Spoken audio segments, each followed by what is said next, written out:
Hello नमस्कार दोस्तों, Digitek Sonu channel पर आप सभी का स्वागत है। आज हम बात करेंगे कंप्यूटर के एक महत्वपूर्ण टॉपिक ऑपरेटिंग सिस्टम, जो आपके CHSL एग्ज़ाम और अन्य कॉम्पिटिटिव एग्ज़ाम जिसमें कंप्यूटर से रिलेटेड क्वेश्चन पूछा जाता है, ये टॉपिक बहुत ही ज़्यादा महत्वपूर्ण है। चलिए बात करते हैं। तो फर्स्ट क्वेश्चन है, माइक्रोसॉफ्ट कंपनी का सबसे पहला ऑपरेटिंग सिस्टम विंडो 1.0 को कब लॉन्च किया गया? विंडो 1.0 को 20 नवंबर 1985 ईस्वी में रिलीज़ किया गया था। वर्तमान में जो विंडो का लेटेस्ट जो वर्जन है वो विंडो 11 है। विंडो 11 की बात करें तो विंडो 11 को 5 अक्टूबर सन 2021 में रिलीज़ किया गया था। और विंडो 10 के बारे में भी पूछा जाता है, तो विंडो 10 को कब लॉन्च किया गया? विंडो 10 को 29 जुलाई 2015 में विंडो 10 को रिलीज़ किया गया था। तो अगर विंडो 10 को पूछे तो 29 जुलाई 2015 में, और विंडो 11 5 अक्टूबर 2021 में, और विंडो 1.0 को 20 नवंबर 1985 ईस्वी में। और विंडो 10 में भी याद रखना है, विंडो 10 में है, विंडो 10 में डिफ़ॉल्ट रूप से जो वेब ब्राउज़र है वो माइक्रोसॉफ्ट एज है, और इससे पहले जो डिफ़ॉल्ट रूप से हुआ करता था वो इंटरनेट एक्सप्लोरर वेब ब्राउज़र था। वर्तमान में माइक्रोसॉफ्ट एज है वेब ब्राउज़र। नेक्स्ट क्वेश्चन है, एप्पल कंपनी का लैपटॉप के लिए बनाया गया, यानी लैपटॉप PC के लिए बनाया गया ऑपरेटिंग सिस्टम कौन सा है? तो मैक ऑपरेटिंग सिस्टम है। मैक ऑपरेटिंग सिस्टम को 1984 ईस्वी में रिलीज़ किया गया था। नेक्स्ट क्वेश्चन है, गूगल कंपनी का मोबाइल के लिए बनाया गया ऑपरेटिंग सिस्टम कौन सा है? तो गूगल कंपनी का मोबाइल के लिए बनाया गया operating system Android operating system है। एंड्रॉयड ऑपरेटिंग सिस्टम की बात करें तो एंड्रॉयड ऑपरेटिंग सिस्टम को सन 2003 में 4 लोगों ने पोलो अल्टो रिसर्च सेंटर में बनाया था। 4 लोग कौन कौन से थे? एंडी रूबिन, रिच माइनर, निक शेरस और क्रिस वाइट ने इसे मिलकर बनाया था। एंड्रॉयड ऑपरेटिंग सिस्टम को सन 2005 में गूगल ने अधिग्रहित कर लिया था, और गूगल ने सन 2008 में इसे रिलीज़ किया गया था। अगर आपसे पूछे कि एंड्रॉयड ऑपरेटिंग सिस्टम को रिलीज़ कब किया गया? 2008 में। बनाया कब था? 2003 में पोलो अल्टो रिसर्च सेंटर में 4 लोगों ने। और गूगल ने कब अधिग्रहित किया, यानी गूगल ने कब खरीदा? 2005 में। ठीक है, तो ये भी आपको याद रखना है। सिम्बियन भी एक ऑपरेटिंग सिस्टम है, और ब्लैकबेरी ऑपरेटिंग सिस्टम 2013 में आया था, और अमीगा भी एक ऑपरेटिंग सिस्टम है। याद रखना, अमीगा एक PC और PC के लिए ऑपरेटिंग सिस्टम है। सिम्बियन और ब्लैकबेरी मोबाइल के लिए ऑपरेटिंग सिस्टम है। और ब्लैकबेरी ऑपरेटिंग सिस्टम की बात करें तो 2013 में रिलीज़ किया गया था। और सिम्बियन ऑपरेटिंग सिस्टम के बारे में एक महत्वपूर्ण जानकारी और लेते हैं। सिम्बियन ऑपरेटिंग सिस्टम की बात करें तो सिम्बियन ऑपरेटिंग सिस्टम को 1993 ईस्वी में रिलीज़ किया गया था। इसे रिलीज़ किसने किया था? तो इसे रिलीज़ किया था सन माइक्रो सिस्टम ने। किसने रिलीज़ किया था? सन माइक्रो सिस्टम ने इसे रिलीज़ किया था। लेकिन वर्तमान में ये ओरेकल के अधिग्रहित है। क्यों है? क्योंकि सन 2003 को सन माइक्रोसॉफ्ट को किसने खरीद लिया? ओरेकल ने इसे अधिग्रहित कर लिया। तो वर्तमान में जो सिम्बियन ऑपरेटिंग सिस्टम है वो ओरेकल के लिए आता है। और सिम्बियन एक मोबाइल फ़ोन के लिए ऑपरेटिंग सिस्टम है, ब्लैकबेरी भी मोबाइल फ़ोन के लिए है, और एंड्रॉयड भी मोबाइल फ़ोन के लिए। लेकिन अमीगा है वो आपके टैबलेट क्या PC और लैपटॉप के लिए ऑपरेटिंग सिस्टम है। नेक्स्ट क्वेश्चन है, परफॉर्मेंस ऑफ ऑपरेटिंग सिस्टम में जो पर यूनिट टाइम में कितना कार्य हो रहा है, टर्म को क्या कहते हैं? यानी ऑपरेटिंग सिस्टम की परफॉर्मेंस में पर यूनिट टाइम में कितना कार्य हुआ है, उसे क्या कहते हैं? उसे थ्रूपुट कहते हैं। और टर्न अराउंड टाइम किसे कहते हैं? टर्न अराउंड टाइम कहते हैं यूज़र द्वारा किसी एप्लीकेशन को सबमिट करने के बाद उस एप्लीकेशन को उस कार्य को करने में कंप्लीट टाइम कितना लगा है, पूरा टाइम कितना लगा है, उसे टर्न अराउंड टाइम कहते हैं। और रिस्पॉन्स टाइम उसे कहते हैं कि कंप्लीट कार्य होने के बाद उसके आउटपुट को शो करना रिस्पॉन्स टाइम कहलाता है। नेक्स्ट क्वेश्चन है, पहला ऑपरेटिंग सिस्टम जिसे हाई लेवल लैंग्वेज में लिखा गया था। तो पहला ऑपरेटिंग सिस्टम जिसे हाई लेवल लैंग्वेज में लिखा गया था वो था Unix operating system. Unix operating system को C लैंग्वेज में लिखा गया था। यूनिक्स ऑपरेटिंग सिस्टम को 1969 ईस्वी में कब लॉन्च किया गया था? यूनिक्स ऑपरेटिंग सिस्टम को 1969 ईस्वी में कैन थॉमस और डेनिस रिची ने इसे बनाया गया था। और यूनिक्स ऑपरेटिंग सिस्टम एक multi user time sharing operating system है। और यूनिक्स ऑपरेटिंग सिस्टम को आपके 8&T लैब लेबोरेटरी में इसे बनाया गया था। और यूनिक्स ऑपरेटिंग सिस्टम से पहले जितने भी आपके ऑपरेटिंग सिस्टम थे वो आपके असेंबली लैंग्वेज में लिखे गए थे, और ये पहला ऑपरेटिंग सिस्टम था जो हाई लेवल लैंग्वेज सी में लिखा गया था। तो नेक्स्ट क्वेश्चन है, लाइनेक्स ऑपरेटिंग सिस्टम का विकास कब किया गया? लाइनेक्स ऑपरेटिंग सिस्टम का विकास 1991 ईस्वी में लिनक्स टोर्नाल्ड ने किया था। लाइनेक्स ऑपरेटिंग सिस्टम एक ओपन सोर्स ऑपरेटिंग सिस्टम है। Linux operating system multitasking operating system और मल्टी प्रोसेसिंग ऑपरेटिंग सिस्टम है। नेक्स्ट क्वेश्चन है, भारत का पहला ऑपरेटिंग सिस्टम कौन सा है? तो भारत का पहला ऑपरेटिंग सिस्टम है बॉस। बॉस ऑपरेटिंग सिस्टम की बात करें तो बॉस ऑपरेटिंग सिस्टम को किसने बनाया था? बॉस ऑपरेटिंग सिस्टम को CDEC यानी centre for development of advance computing ने इसे बनाया था। और 19 लैंग्वेज में यह उपलब्ध ऑपरेटिंग सिस्टम है। बॉस ऑपरेटिंग सिस्टम को 2007 में इसे रिलीज़ किया गया था। नेक्स्ट क्वेश्चन है, एप्पल कंपनी का मोबाइल के लिए लॉन्च किया गया ऑपरेटिंग सिस्टम कौन सा है? तो एप्पल कंपनी का मोबाइल के लिए लॉन्च किया गया ऑपरेटिंग सिस्टम है iOS यानी iPhone operating system. IPhone operating system की बात करें तो सन 2007 में आईफोन ऑपरेटिंग सिस्टम को रिलीज़ किया गया था। ब्लैकबेरी ऑपरेटिंग सिस्टम 2013 में रिलीज़ किया गया, मोबाइल फ़ोन के लिए ऑपरेटिंग सिस्टम है। और माइक्रोसॉफ्ट द्वारा जो रिलीज़ किया गया ऑपरेटिंग सिस्टम मोबाइल फ़ोन के लिए था वो विंडो 1 था। ठीक है, विंडो फ़ोन था। विंडो फ़ोन का जो 1.0 वर्जन है वो 2010 में रिलीज़ किया गया था। और माइक्रोसॉफ्ट का मोबाइल फ़ोन के लिए ऑपरेटिंग सिस्टम था वो विंडो फ़ोन था। ये आपको याद रखना है। नेक्स्ट क्वेश्चन है, नेक्स्ट है विंडो 10 के बारे में कुछ फीचर हैं जो आपको याद रखना है, इम्पोर्टेंट है। विंडो 10 में जो माई कंप्यूटर है उसका नाम बदलकर माई कंप्यूटर का नाम बदलकर क्या कर दिया? माई कंप्यूटर का नाम बदलकर दिस PC कर दिया। और स्नाइपिंग टूल विंडो में एक फीचर है, स्नाइपिंग टूल विंडो 10 में जो स्क्रीनशॉट लेने के लिए उपयोग किया जाता है।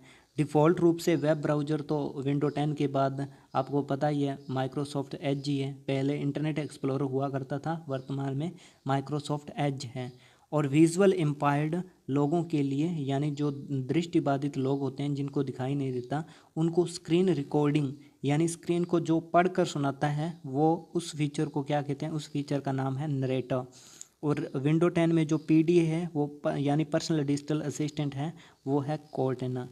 ये भी आपको ध्यान। तो वेब ब्राउज़र क्या होता है? वेब पेज को एक्सेस करने के लिए जिस एप्लीकेशन सॉफ्टवेयर का यूज़ किया जाता है उसे ही वेब ब्राउज़र कहा जाता है। तो फर्स्ट क्वेश्चन है, पहला लोकप्रिय वेब ब्राउज़र कौन सा है? तो पहला लोकप्रिय वेब ब्राउज़र है मोज़ेक। ये चारों ऑप्शन ये आपके लिए बहुत ज़्यादा इंपॉर्टेंट है तो याद रखना। पहला लोकप्रिय वेब ब्राउज़र मोज़ेक है जो 1993 ईस्वी में जिसको रिलीज़ किया गया। इरवाइज़ पहला ग्राफिकल वेब ब्राउज़र है जो 1992 में रिलीज़ किया गया। लिनक्स क्या है? पहला टेक्स्ट आधारित वेब ब्राउज़र है और 1992 ईस्वी में इसको रिलीज़ किया गया। याद रखना लिनक्स और लाइनेक्स दोनों में फ़र्क है। LINUX लाइनेक्स ये क्या है? ये तो ऑपरेटिंग सिस्टम है और लिनक्स क्या है? एक वेब ब्राउज़र है। ठीक है। और एपिक भारत का पहला वेब ब्राउज़र है, 12 भारतीय भाषाओं में ये है और इसका इनिशियल वर्जन 2010 में और स्टेबल वर्जन 2020 में इसे बेंगलुरु की हाइडेक्स कंपनी ने बनाया था। नेक्स्ट क्वेश्चन है, पहला कॉमर्शियल वेब ब्राउज़र कौन सा है? तो पहला कॉमर्शियल वेब ब्राउज़र है नेटस्केप नेविगेट। नेटस्केप नेविगेट की बात करें तो 1990 के दशक में इसका क्या किया गया था? 1990 के दशक में नेटस्केप नेविगेट को रिलीज़ किया गया था। ब्रेव को 2005 में, ओपरा को 1995 में, मिनी ओपरा को 2005 में रिलीज़ किया गया था। नेक्स्ट क्वेश्चन है, एप्पल कंपनी का डिफ़ॉल्ट वेब ब्राउज़र कौन सा है?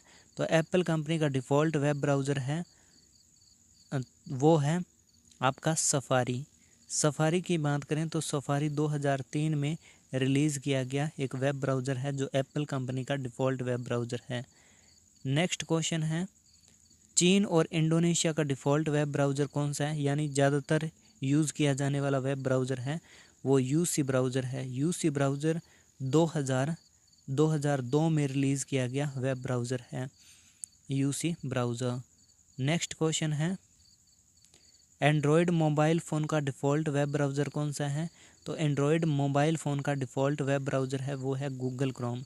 गूगल क्रोम की स्थापना 2 सितंबर 2008 को होती है। याद रखना गूगल क्रोम एक वेब ब्राउज़र है लेकिन गूगल एक सर्च इंजन है, दोनों में डिफरेंट है, ठीक है। नेक्स्ट क्वेश्चन है, माइक्रोसॉफ्ट विंडो 10 का डिफ़ॉल्ट वेब ब्राउज़र कौन सा है, तो माइक्रोसॉफ्ट विंडो 10 का जो डिफ़ॉल्ट वेब ब्राउज़र है वो वर्तमान में एज है। एज की बात करें तो एज 2015 में क्या किया गया था, इसको रिलीज़ किया गया था। इंटरनेट एक्सप्लोरर की बात करें तो इंटरनेट एक्सप्लोरर 1995 ईस्वी में रिलीज़ किया गया माइक्रोसॉफ्ट विंडो का जो आपका वेब ब्राउज़र था पहले, मतलब विंडो 10 से पहले और यही होता था। और इंटरनेट एक्सप्लोरर का जो लेटेस्ट वर्जन था वो IE 11 था, यानी इंटरनेट एक्सप्लोरर वर्जन 11 था इसका लेटेस्ट वर्जन। वर्तमान में माइक्रोसॉफ्ट विंडो 10 का जो डिफ़ॉल्ट वेब ब्राउज़र है वो 10 के बाद जितनी भी विंडो आई है उसका एज ही है, ठीक है, तो याद रखना है। नेक्स्ट क्वेश्चन या नेक्स्ट हम बात करें शॉर्टकट की है। शॉर्टकट की एग्ज़ाम के लिए बहुत ज़्यादा महत्वपूर्ण होती है कि वेब ब्राउज़र में कौन सी शॉर्टकट की का प्रयोग किस लिए किया जाता है, इसमें क्वेश्चन आए हुए भी हैं। तो बात करते हैं हम। Ctrl+T होता है न्यू टैब के लिए, Ctrl+N होता है न्यू विंडो के लिए, Ctrl+Shift+N new incognito window. Incognito window क्या होती है कि जब हम किसी वेबसाइट पर विज़िट करते हैं तो हमारी पहचान उसमें गुप्त रखी जाती है, उसे इनकॉग्निटो विंडो कहा जाता है। और गूगल में इसे इनकॉग्निटो विंडो कहा जाता है, लेकिन गूगल क्रोम में इसे न्यू इनकॉग्निटो विंडो के नाम से जाना जाता है। वहीं पर माइक्रोसॉफ्ट एज में इसे न्यू इन प्राइवेट विंडो के नाम से जाना जाता है, लेकिन दोनों की शॉर्टकट की सेम ही होती है। हिस्ट्री के लिए Ctrl+H, डाउनलोड के लिए Ctrl+J, बुकमार्क के लिए Ctrl+D। याद रखना है आपका गूगल क्रोम में इसे बुकमार्क कहते हैं, लेकिन माइक्रोसॉफ्ट एज में इसी बुकमार्क को फेवरेट के नाम से जाना जाता है। फुल स्क्रीन के लिए F11, क्लियरिंग वेब ब्राउज़र के लिए Ctrl+Shift+Delete, रिपोर्ट एंड इशू यानी फीडबैक सेंड करने के लिए Alt+Shift+I, और शिफ्ट एस्केप होता है टास्क मैनेजर के लिए। डेवलपर टूल के लिए Ctrl+Shift+I, Ctrl+Shift+S होता है वेब कैप्चरिंग यानी स्क्रीनशॉट लेने के लिए। F4 होता है URL एड्रेस बार सेलेक्ट करने के लिए। Alt+D होता है एड्रेस बार को सिलेक्ट करने के लिए। इंटरनेट के जनक के रूप में किसे जाना जाता है, तो इंटरनेट के जनक के रूप में चार्ल्स बेबोज को जाना जाता है, विंट सर्फ को, राडिया पर्लमैन को या बिल गेट्स को। तो इंटरनेट के जनक के रूप में जाना जाता है विंट सर्फ को। चार्ल्स बेबोज कौन है, चार्ल्स बेबोज को कंप्यूटर का जनक। राडिया पर्लमैन कौन है, राडिया पर्लमैन को इंटरनेट की माता के रूप में जाना जाता है। क्यों जाना जाता है, क्योंकि इन्होंने ट्री एल्गोरिदम का आविष्कार किया था। बिल गेट्स कौन है, बिल गेट्स माइक्रोसॉफ्ट कंपनी के संस्थापक हैं। इंटरनेट की बात करें तो इंटरनेट की शुरुआत 1969 ईस्वी में ARPANET कंपनी ने की थी। ARPANET का मतलब होता है advance research project agency network. Bharat में इंटरनेट की शुरुआत 15 अगस्त 1995 ईस्वी में होती है। कब होती है, 15 अगस्त 1995 ईस्वी में होती है। नेक्स्ट क्वेश्चन है, भारत में इंटरनेट की शुरुआत 15 अगस्त 1995 ईस्वी में किस कंपनी ने की थी, BSNL, वोडाफोन, VSNL या एयरटेल। तो भारत में जो इंटरनेट की शुरुआत है वो VSNL कंपनी, VSNL का फुल फॉर्म होता है विदेश संचार निगम लिमिटेड। नेक्स्ट क्वेश्चन है, सूचना का राजपथ किसे कहा जाता है, तो सूचना का Rajpath email, mobile phone, internet या नन ऑफ दीज। सूचना का राजपथ किसे कहा जाता है, इंटरनेट को कहा जाता है। नेक्स्ट क्वेश्चन है, DNS का मतलब क्या होता है, defence name system, dynamic name system, domain name system या डिपेंड नेम सिस्टम। तो DNS का जो फुल फॉर्म होता है वो होता है डोमेन नेम सिस्टम। याद रखना है, इन प्रोटोकॉल के पोर्ट नंबर भी पूछा जाता है, तो इसका जो पोर्ट नंबर होता है वो होता है 53। DNS का कार्य क्या होता है, ये डोमेन नेम को IP एड्रेस में कन्वर्ट करता है। नेक्स्ट क्वेश्चन है, इंटरनेट से फाइल को कंप्यूटर पर सेव करना क्या कहलाता है। मान लेते हैं ये है इंटरनेट और ये है आपका पीसी, ठीक है। इंटरनेट से जब आप कोई फाइल कंप्यूटर पर डाउनलोड कर रहे हो तो उसे क्या कहते हैं, तो उससे डाउनलोडिंग कहलाता है, यानी कंप्यूटर पर सेव करना डाउनलोडिंग। अगर आप कंप्यूटर से कोई फाइल इंटरनेट पर सेव या अपलोड कर रहे हो तो उसे अपलोडिंग कहा जाता है। ये क्वेश्चन भी बहुत ज़्यादा कॉम्पिटिटिव एग्जाम में पूछा जाता है। तो नेक्स्ट क्वेश्चन है, किसी भी वेबसाइट प्रत्येक वेब का एक अलग पता होता है जिसे किस नाम से जाना जाता है, उसे URL के रूप में जाना जाता है। URL का मतलब होता है यूनिफॉर्म रिसोर्स लोकेटर। और URL कब इसकी खोज की गई थी, 1994 ईस्वी में इसे URL को बनाया गया था। WW का मतलब होता है world wide web. Next question है, ये AP ये गलत लिखा हुआ है, यहाँ पर है आना चाहिए था AMPS, यानी advance mobile phone system.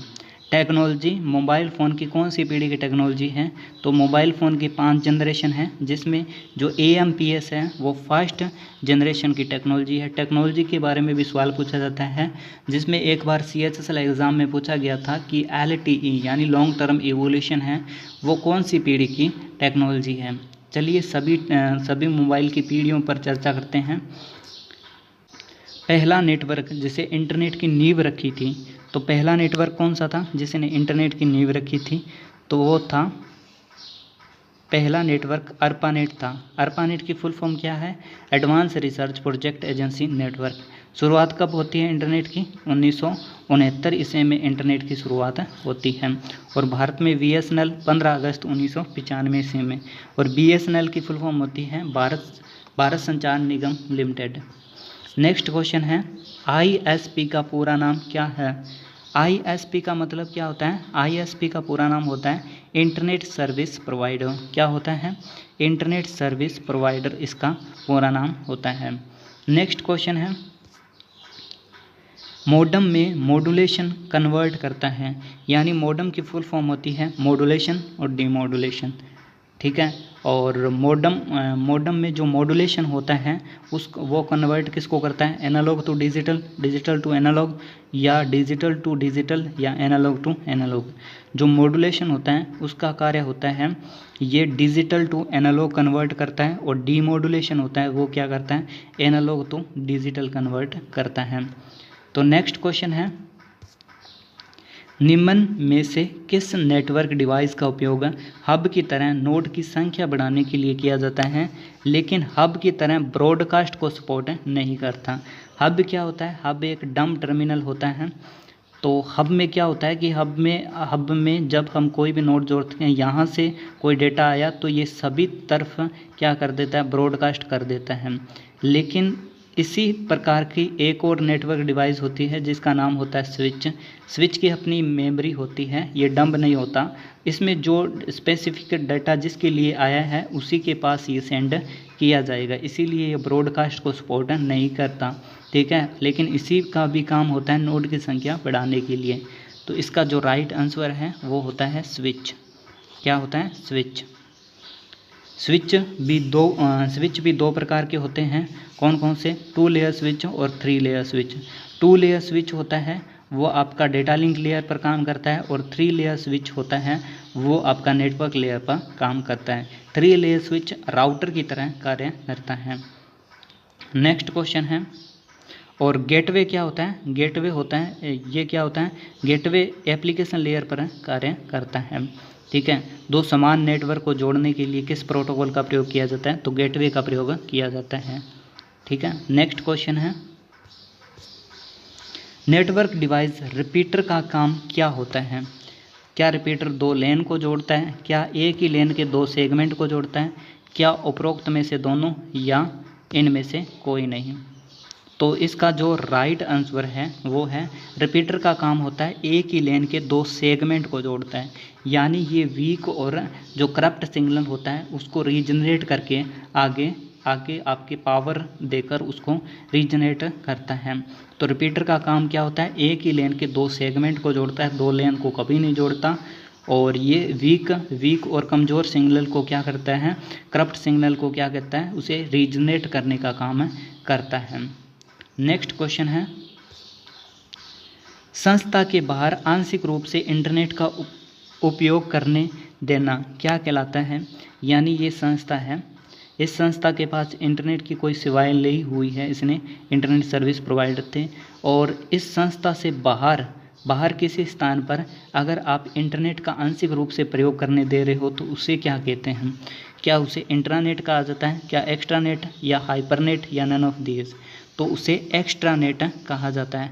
Intranet क्या होता है, इंट्रानेट होता है संस्था के अंदर ही इंटरनेट का प्रयोग करने देना।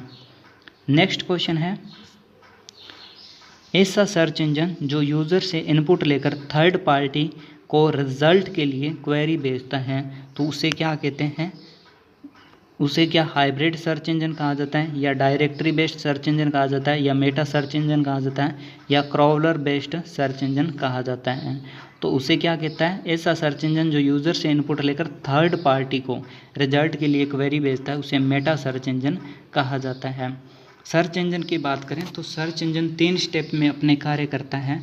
कौन कौन सा, इंडेक्सिंग, रैंकिंग और क्रॉवलिंग। इंडेक्सिंग और रैंकिंग।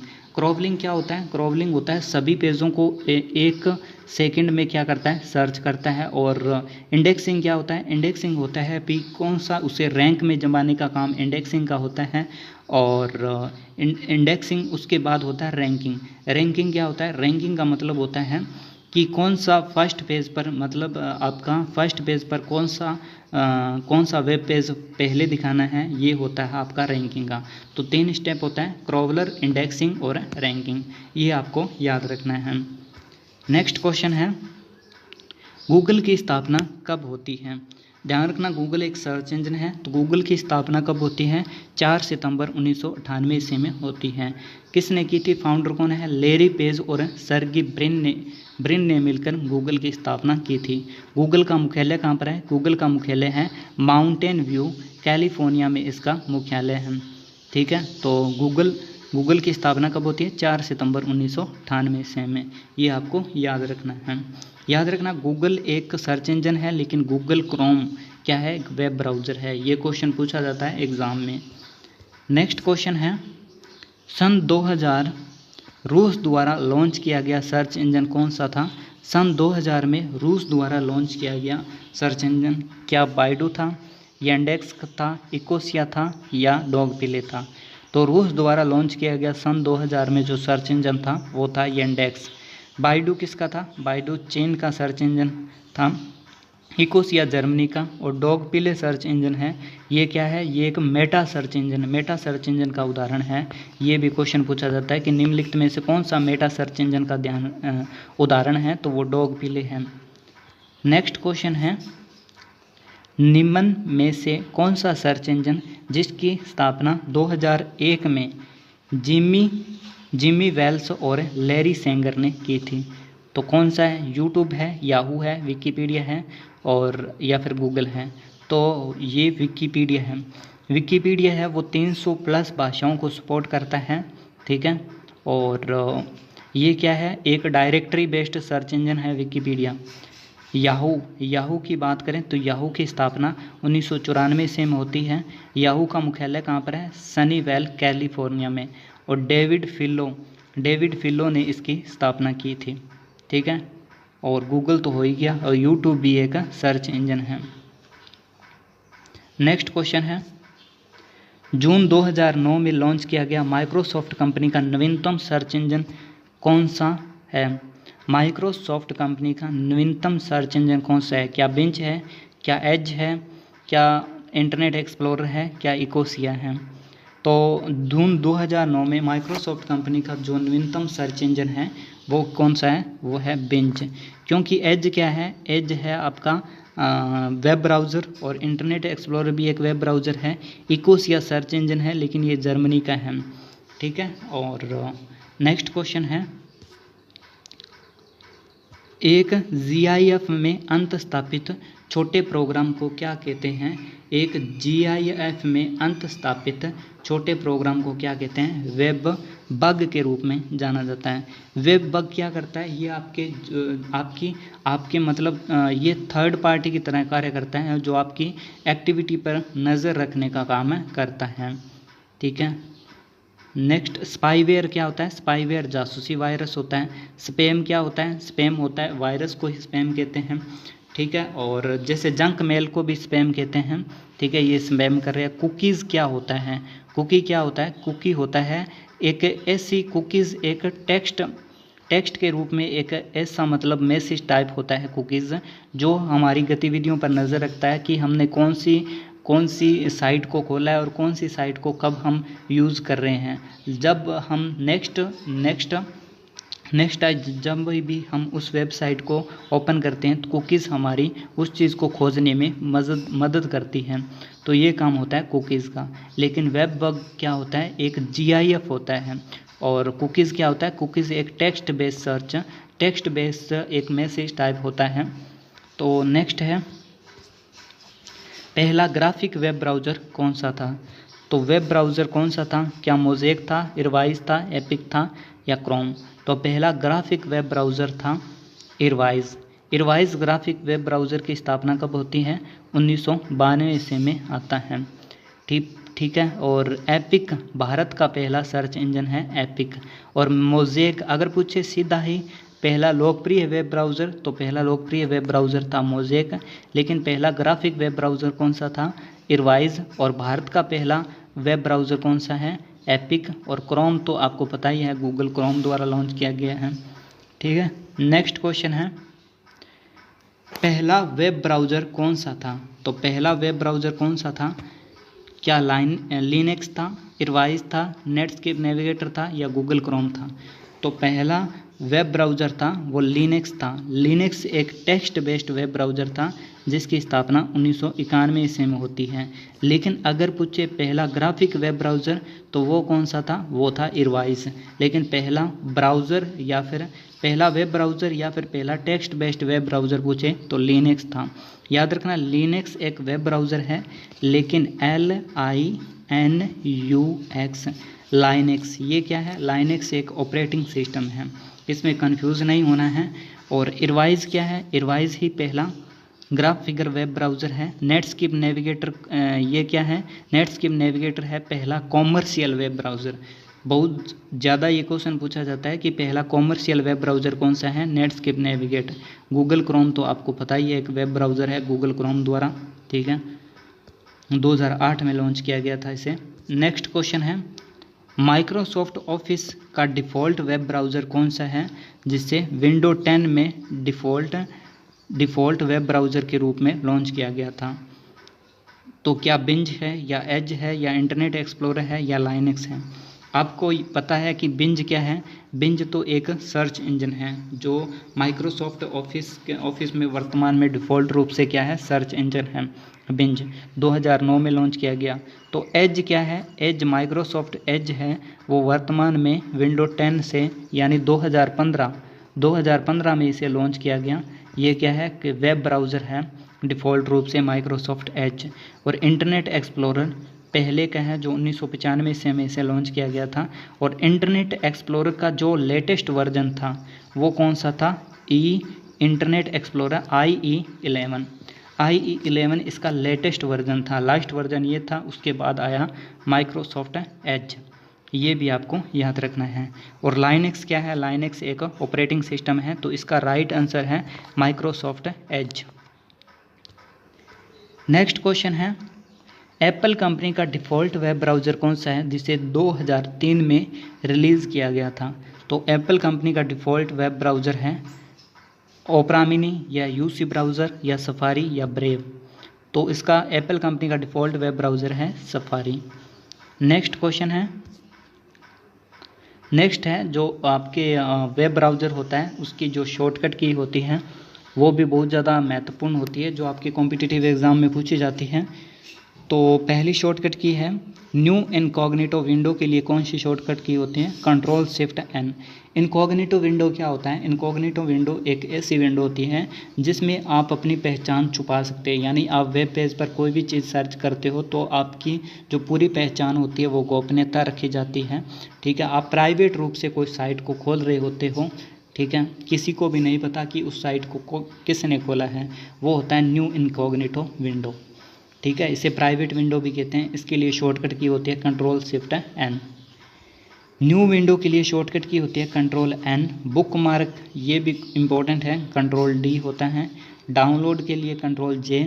टास्क मैनेजर के लिए शिफ्ट एस्केप।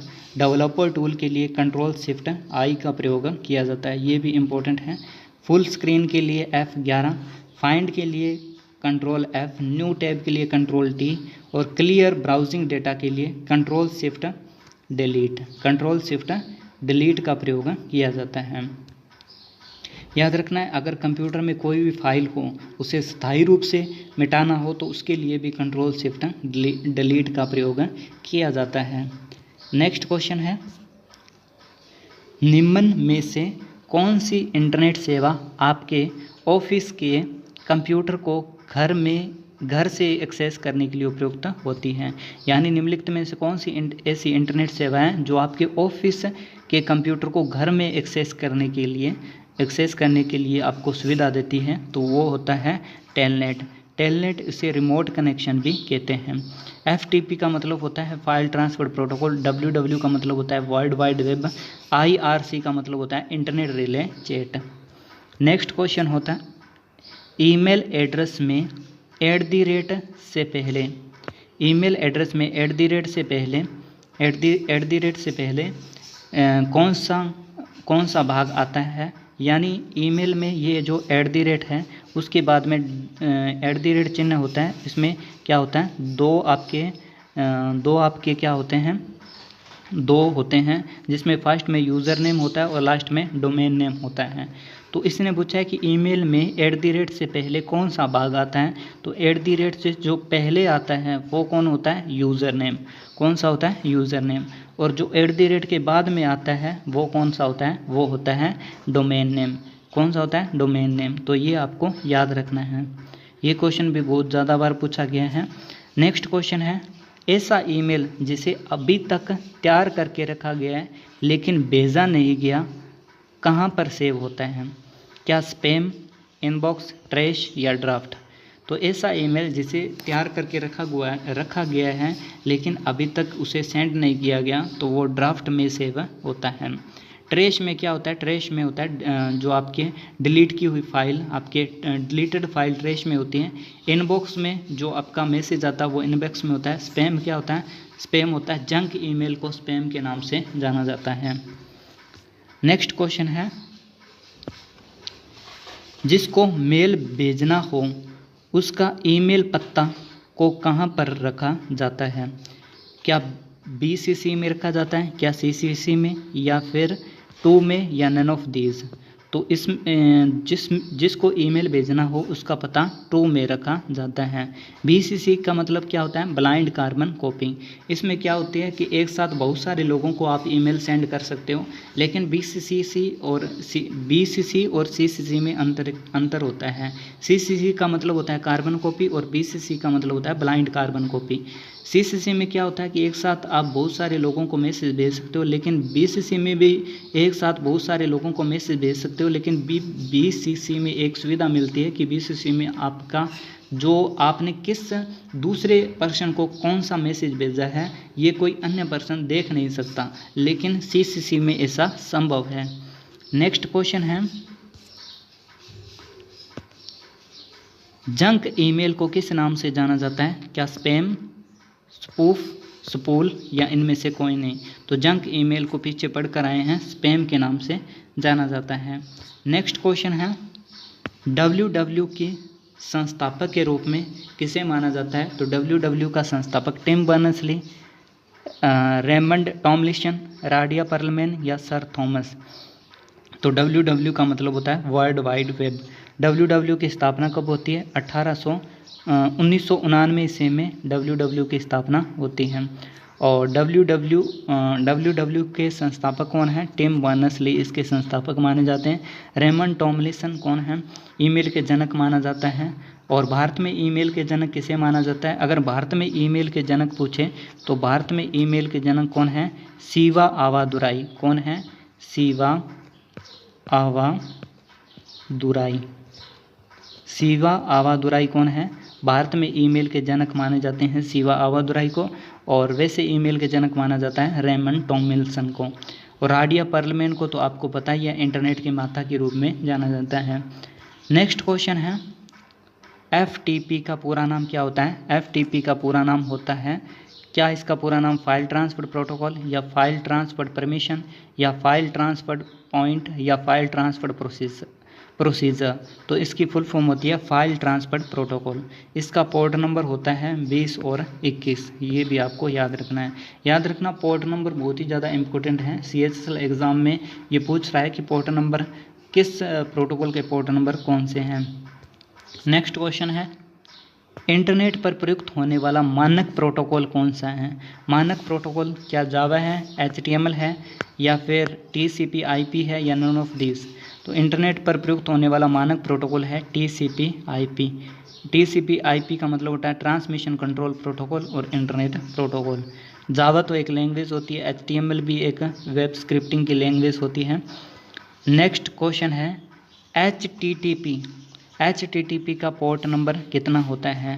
पहली बात तो HTTP की फुल फॉर्म क्या होती है? Hyper text transfer protocol. क्या सी है? Hyper text transfer protocol. तो इसका पोर्ट नंबर कितना होता है? HTTP का पोर्ट नंबर होता है आपका 80 और 443 होता है HTTP सिक्योर का, और 443 होता है HTTP सिक्योर का। और सिंपल मेल ट्रांसफर प्रोटोकॉल का पोर्ट नंबर कितना होता है? वो होता है 25। और टेलनेट का पोर्ट नंबर कितना होता है? 23। और 22 पोर्ट नंबर किसका होता है? 22 पोर्ट नंबर होता है सिक्योर सेल का। ये भी आपको याद रखना है, ठीक है। नेक्स्ट क्वेश्चन है, HTML में M का मतलब क्या होता है? ये क्वेश्चन भी बहुत ज़्यादा बार पूछा गया है। तो HTML का मतलब होता है हाइपर टेक्स्ट मार्कअप लैंग्वेज। तो इसका मार्कअप कहाँ पर है? तो ये है मार्कअप, ये मेकअप है, सॉरी, ये है मार्कअप। मार्कअप क्या है? हाइपर टेक्स्ट मार्कअप लैंग्वेज, ये इसकी फुल फॉर्म है। M का मतलब क्या होता है? M का मतलब होता है मार्कअप। नेक्स्ट क्वेश्चन है, HTML में टैग को किस चिन्ह से बंद किया जाता है? यानी कौन सा चिन्ह होता है जिसमें HTML टैग को बंद किया जाता है? क्या वर्ग या कोष्टक चिन्ह होता है, या फिर पुष्पित कोष्टक चिन्ह होता है, या फिर कोणे कोष्टक चिन्ह होता है, या लघु कोष्टक चिन्ह होता है? जो HTML में जैसे हमने कोई लिखा कि बॉडी टैग लिखा, जैसे हमने लिखा बॉडी, तो बॉडी टैग को हम कैसे लिखते हैं? बॉडी टैग को हम ऐसे लिखते हैं, ठीक है। तो कौन सा है ये? कोणे कोष्टक चिन्ह है। और HTML में हेडिंग पूछे तो HTML में 6 हेडिंग होती है, ये भी आपको याद रखना है। HTML का पूरा नाम hyper text markup language. Next question है, लेन का पूरा नाम क्या है? तो लेन का पूरा नाम क्या लोकल एरिया न्यूज़ है, लोकल एरिया नेटवर्क है, लाइन एरिया नेटवर्क है, या लार्ज एरिया नेटवर्क? तो लेन का पूरा नाम है लोकल एरिया नेटवर्क। लेन की जो स्पीड कितनी होती है? 10 Mbps तक इसकी स्पीड होती है, ये भी आपको याद रखना है, ठीक है। सीमित क्षेत्र में लेन होता है। नेक्स्ट क्वेश्चन है, किसी नेटवर्क पर कंप्यूटर की पहचान की जाती है? किसी नेटवर्क पर कंप्यूटर की पहचान क्या मैक एड्रेस के द्वारा, या IP एड्रेस के द्वारा, या फिर नेम एड्रेस के द्वारा, या IP एड्रेस के द्वारा, या नन ऑफ दिस? तो किसी नेटवर्क में जो कंप्यूटर की पहचान होती है वो IP एड्रेस के द्वारा की जाती है, ठीक है। और IP एड्रेस को अन्य किस नाम से जाना जाता है? तो IP एड्रेस को लॉजिकल एड्रेस के नाम से जाना जाता है, और मैक एड्रेस को फिजिकल एड्रेस के रूप में जाना जाता है। IP एड्रेस की बात करें तो IP एड्रेस को चार सेक्शन में डिवाइड किया जाता है। 4 सेक्शन में इसे डिवाइड किया जाता है और 3 डॉट के द्वारा इसे अलग किया जाता है, ठीक है। तो ये आपको क्वेश्चन याद रखना है, कितने? 3 3 डॉट के द्वारा इसे अलग किया जाता है। और IPv4 कितना होता है? IPv4 होता है वो 32 बिट का होता है। ये क्वेश्चन भी बहुत ज़्यादा एग्ज़ाम में पूछा गया है। और एक होता है, ये है IPv4। ये कौन सा? IPv4। अगर आपसे पूछे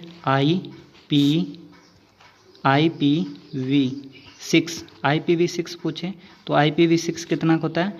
वो आपका होता है 128 बिट का। ये भी आपको याद रखना है। नेक्स्ट क्वेश्चन है, और मैक एड्रेस कितना का होता है? मैक एड्रेस 48 बिट का होता है। ये भी आपको याद रखना है। और मैक एड्रेस फिजिकल एड्रेस भी कहा जाता है मैक एड्रेस को।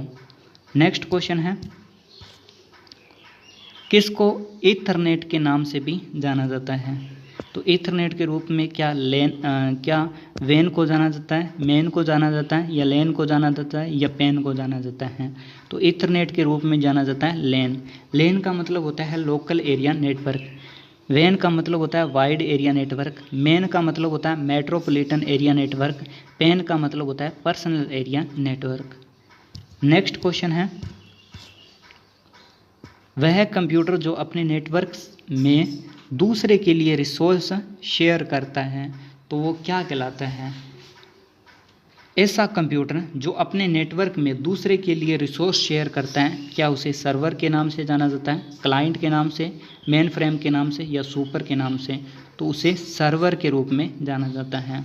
क्लाइंट कौन होता है? जिसको रिसोर्स शेयर किए जा रहे हैं वो क्लाइंट होता है, और जो शेयर कर रहा है वो कौन होता है? सर्वर होता है। नेक्स्ट क्वेश्चन है, सर्च इंजन में कोई पेज को सर्च करने के कितने स्टेप होते हैं? तो सर्च इंजन में कोई भी पेज को सर्च करने के 3 स्टेप होते हैं। कौन कौन से 3 स्टेप होते हैं? तो 3 स्टेप है, क्रॉवलिंग, इंडेक्सिंग और रैंकिंग। क्रॉवलिंग क्या करता है? ये 1 सेकंड में हज़ारों पेज को स्कैन करता है और इन्फॉर्मेशन को सर्च करने का काम करता है। यानी क्रॉवलिंग का काम होता है इन्फॉर्मेशन को कलेक्ट करना। इंडेक्सिंग क्या करता है? इन्फॉर्मेशन को सर्च इंजन पर अरेंज करने का काम करता है। और रैंकिंग क्या करता है? ये डिसाइड करता है कि पहले किस पेज को वेब पेज पर शो करना है। नेक्स्ट क्वेश्चन है, गूगल सर्च इंजन की स्थापना कब और किसने की थी? तो गूगल सर्च इंजन की स्थापना 4 सितंबर 1998 में लैरी पेज और सर्गी ब्रेन ने की थी। गूगल के जो वर्तमान में हेड है वो सुंदर पिचोई है। नेक्स्ट क्वेश्चन है, याहू का मुख्यालय कहाँ पर है? तो याहू का मुख्यालय कैलिफोर्निया में है। याहू की स्थापना 3 जून 2009 में होती है। याहू की स्थापना जेरी यांग और डेविड फिलो ने मिलकर की थी। नेक्स्ट क्वेश्चन है, विकिपीडिया सर्च इंजन में कितनी भाषाओं का प्रयोग किया गया है? तो विकिपीडिया सर्च इंजन में 312 भाषाओं का प्रयोग किया गया है। विकिपीडिया की बात करें तो 15 जून 2001 में इसकी स्थापना होती है। जिमी वेल्स और लैरी सर्गी नाम के व्यक्ति ने की थी। नेक्स्ट क्वेश्चन है, बाइडू सर्च इंजन किस देश का सर्च इंजन है? तो बाइडू सर्च इंजन है वो आपके चीन का सर्च इंजन है। इकोसिया है वो जर्मन का सर्च इंजन है। बाइडू सर्च इंजन 2000 में आपको डेवलप किया गया था, और इकोसिया सर्च इंजन जो जर्मन का है सन 2009 में डेवलप किया गया। टिन IB एक सर्च इंजन है, और डॉगविले सर्च इंजन 1996 में आता है। नेक्स्ट क्वेश्चन है, सर्च इंजन कितने प्रकार के होते हैं? तो सर्च इंजन 4 प्रकार के सर्च इंजन होते हैं। कौन कौन से 4 प्रकार होते हैं सर्च इंजन के? Crawler based search engine, directory based search engine, hybrid search engine और meta search engine. Meta search engine के बारे में सवाल पूछा जाता है। तो मेटा सर्च इंजन क्या होता है? मेटा सर्च इंजन जो यूज़र से इनपुट लेकर थर्ड पार्टी तक रिजल्ट के लिए क्वेरी भेजता है। इसमें लिखा नहीं, लेकिन इसमें कहा गया है कि ये क्या करता है मेटा सर्च इंजन, जो यूज़र से इनपुट लेकर थर्ड पार्टी को क्वेरी के लिए कहता है।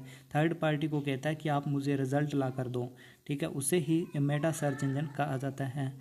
मेटा सर्च इंजन के उदाहरण हैं मेटा क्रॉवलर और डॉगविले। नेक्स्ट क्वेश्चन है, बिंज सर्च इंजन किस कंपनी का सर्च इंजन है? तो बिंज सर्च इंजन है वो माइक्रोसॉफ्ट का सर्च इंजन है। कुछ सर्च इंजन है जैसे डकडकगो 2008 में था। MSN यानी माइक्रोसॉफ्ट न्यूज़ 1995 से माइक्रोसॉफ्ट द्वारा डेवलप किया गया। ask.com 1996 में। यूट्यूब जिसकी स्थापना 14 फरवरी 2005 में किसने की थी? चांद हरले, स्टेव चैन और जावेद करीमा। यूट्यूब की बात करें तो 2006 में यूट्यूब को किसने, गूगल ने अधिग्रहित कर लिया था। नेक्स्ट क्वेश्चन है, क्रोम वेब ब्राउज़र किस रेंडरिंग इंजन का प्रयोग करता है। अब हम बात करेंगे रेंडरिंग इंजन। सबसे पहले ये जानना जरूरी है कि रेंडरिंग इंजन क्या होता है। रेंडरिंग इंजन की बात करें तो वेब ब्राउज़र, जो आपका वेब ब्राउज़र होता है, वेब ब्राउज़र में वेब पेज की जानकारी को वेब पर शो करने के लिए जिस सर्वर का उपयोग किया जाता है उसे रेंडरिंग इंजन कहा जाता है।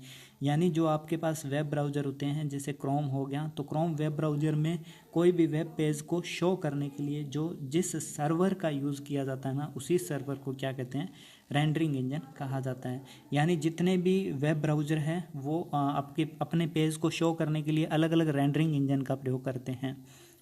तो उसी में एक क्वेश्चन है कि क्रोम जो आपका वेब ब्राउज़र है वो किस रेंडरिंग इंजन का प्रयोग करता है। क्रोम वेब ब्राउज़र है वो ब्लिंक रेंडरिंग इंजन का प्रयोग करता है। चलिए बात करते हैं कौन कौन से रेंडरिंग इंजन होते हैं और कौन कौन से वेब ब्राउज़र किस रेंडरिंग इंजन का प्रयोग करते हैं। ये क्वेश्चन पूछा जाता है। तो वेबकिट रेंडरिंग इंजन की बात करें तो 1998 इसमें एप्पल कंपनी ने डेवलप किया था और सफारी और ऐप स्टोर इत्यादि इसी रेंडरिंग इंजन का प्रयोग करते हैं। यानी एप्पल का वेब ब्राउज़र और जितने भी प्रोडक्ट हैं वो वेबकिट रेंडरिंग इंजन का प्रयोग ही करते हैं। ब्लिंक रेंडरिंग इंजन की बात करें तो गूगल, फेसबुक, माइक्रोसॉफ्ट ने मिलकर क्रोमियम प्रोजेक्ट के सहयोग से इसे डेवलप किया गया था। ब्लिंक रेंडरिंग इंजन कब आया था, डेवलप किया गया था 2013 में डेवलप किया गया था।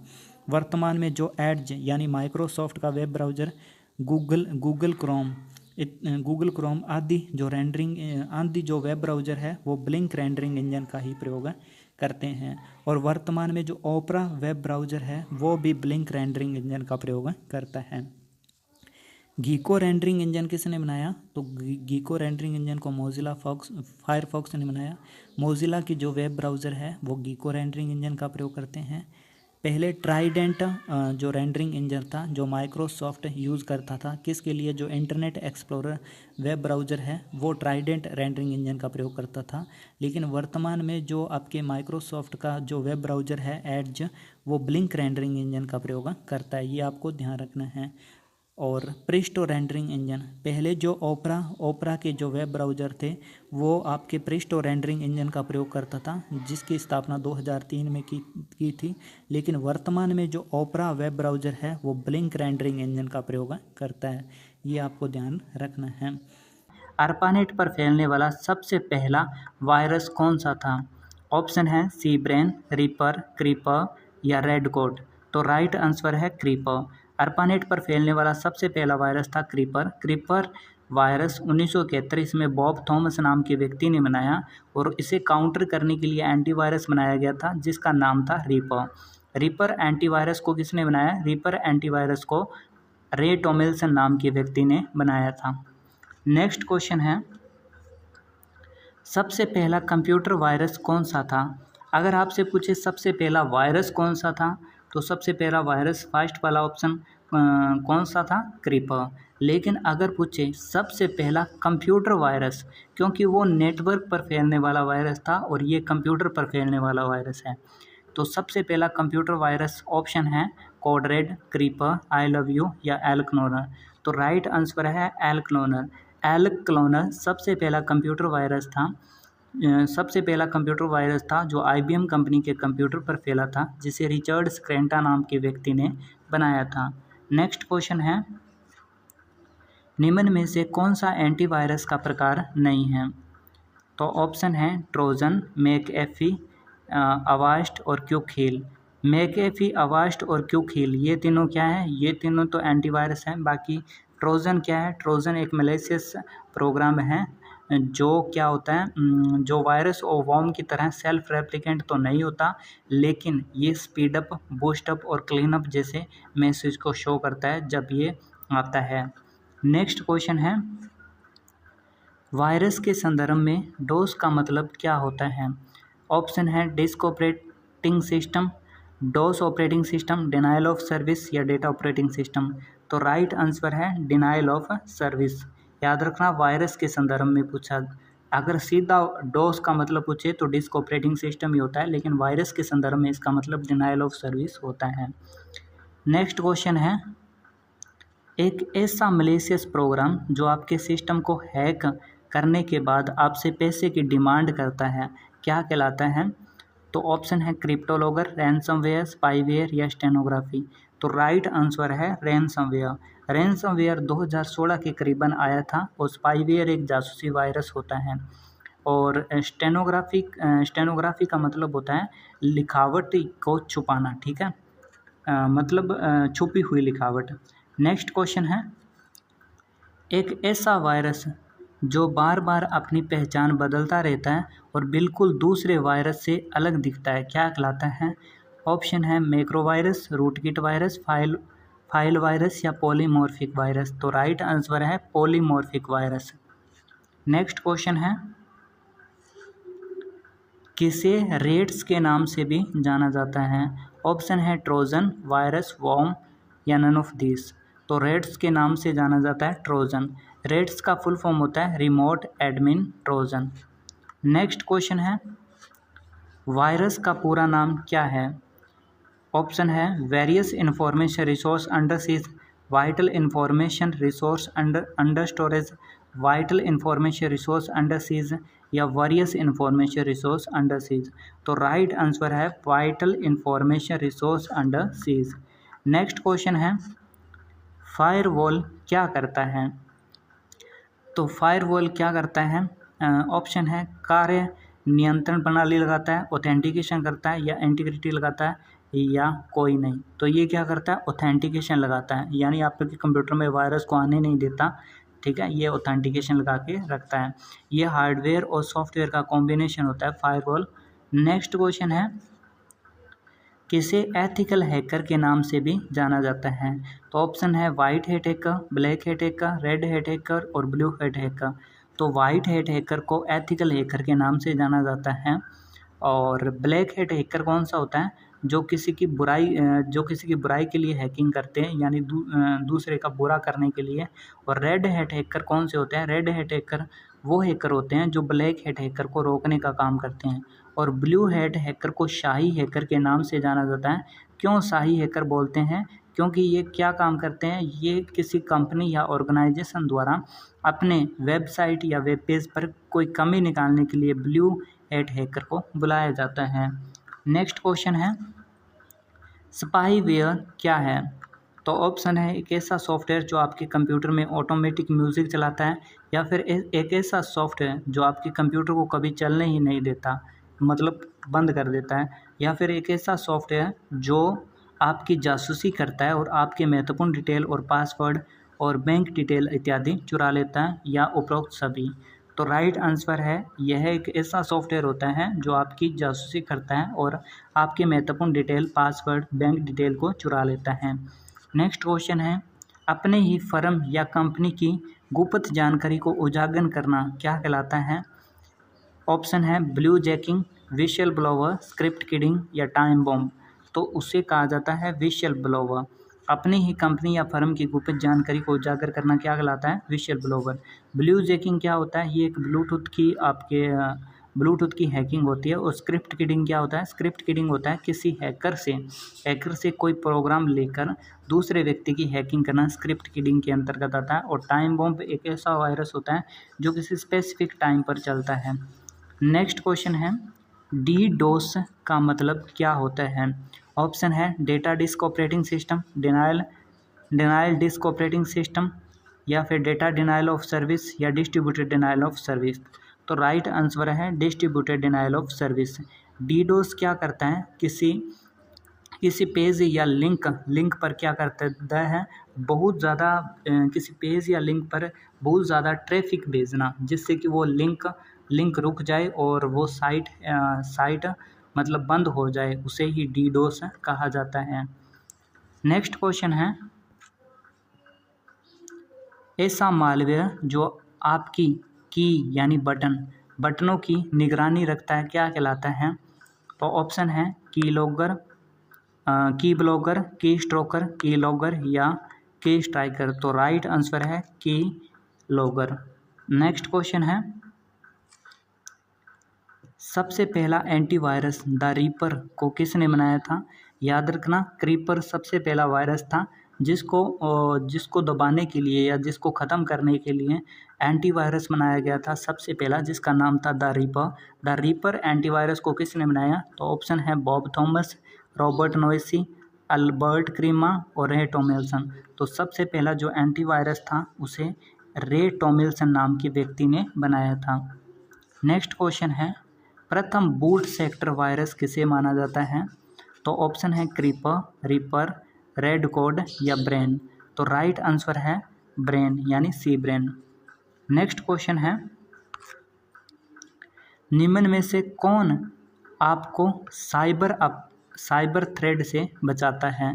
तो ऑप्शन है स्पाईवेयर, ट्रोजन, कीलॉगर या एंटीवायरस। तो राइट आंसर है एंटीवायरस। सिंपल सी बात है, ये तीनों मालवेयर है ऊपर वाले, और बाकी चौथा ऑप्शन है एंटीवायरस, ये बचाएगा क्योंकि ये एंटीवायरस है। नेक्स्ट क्वेश्चन है, यूज़र नेम और पासवर्ड के प्रमाणीकरण को क्या कहते हैं? लॉगिन करना, कॉन्फिडेंशियलिटी, ऑथेंटिकेशन या एक्सेसिबिलिटी। तो उसे क्या कहते हैं? ऑथेंटिकेशन के नाम से जाना जाता है। नेक्स्ट क्वेश्चन है, नेटवर्क सिक्योरिटी के अंतर्गत MITM का क्या मतलब होता है? ऑप्शन है man in the medium attack या मशीन इन ट्रोजन मालवेयर या man in the middle attack या मशीन इंटर ट्रोजन मालवेयर। तो राइट आंसर है man in the middle attack. Next question है, ये यूज़र है, ठीक है, USER।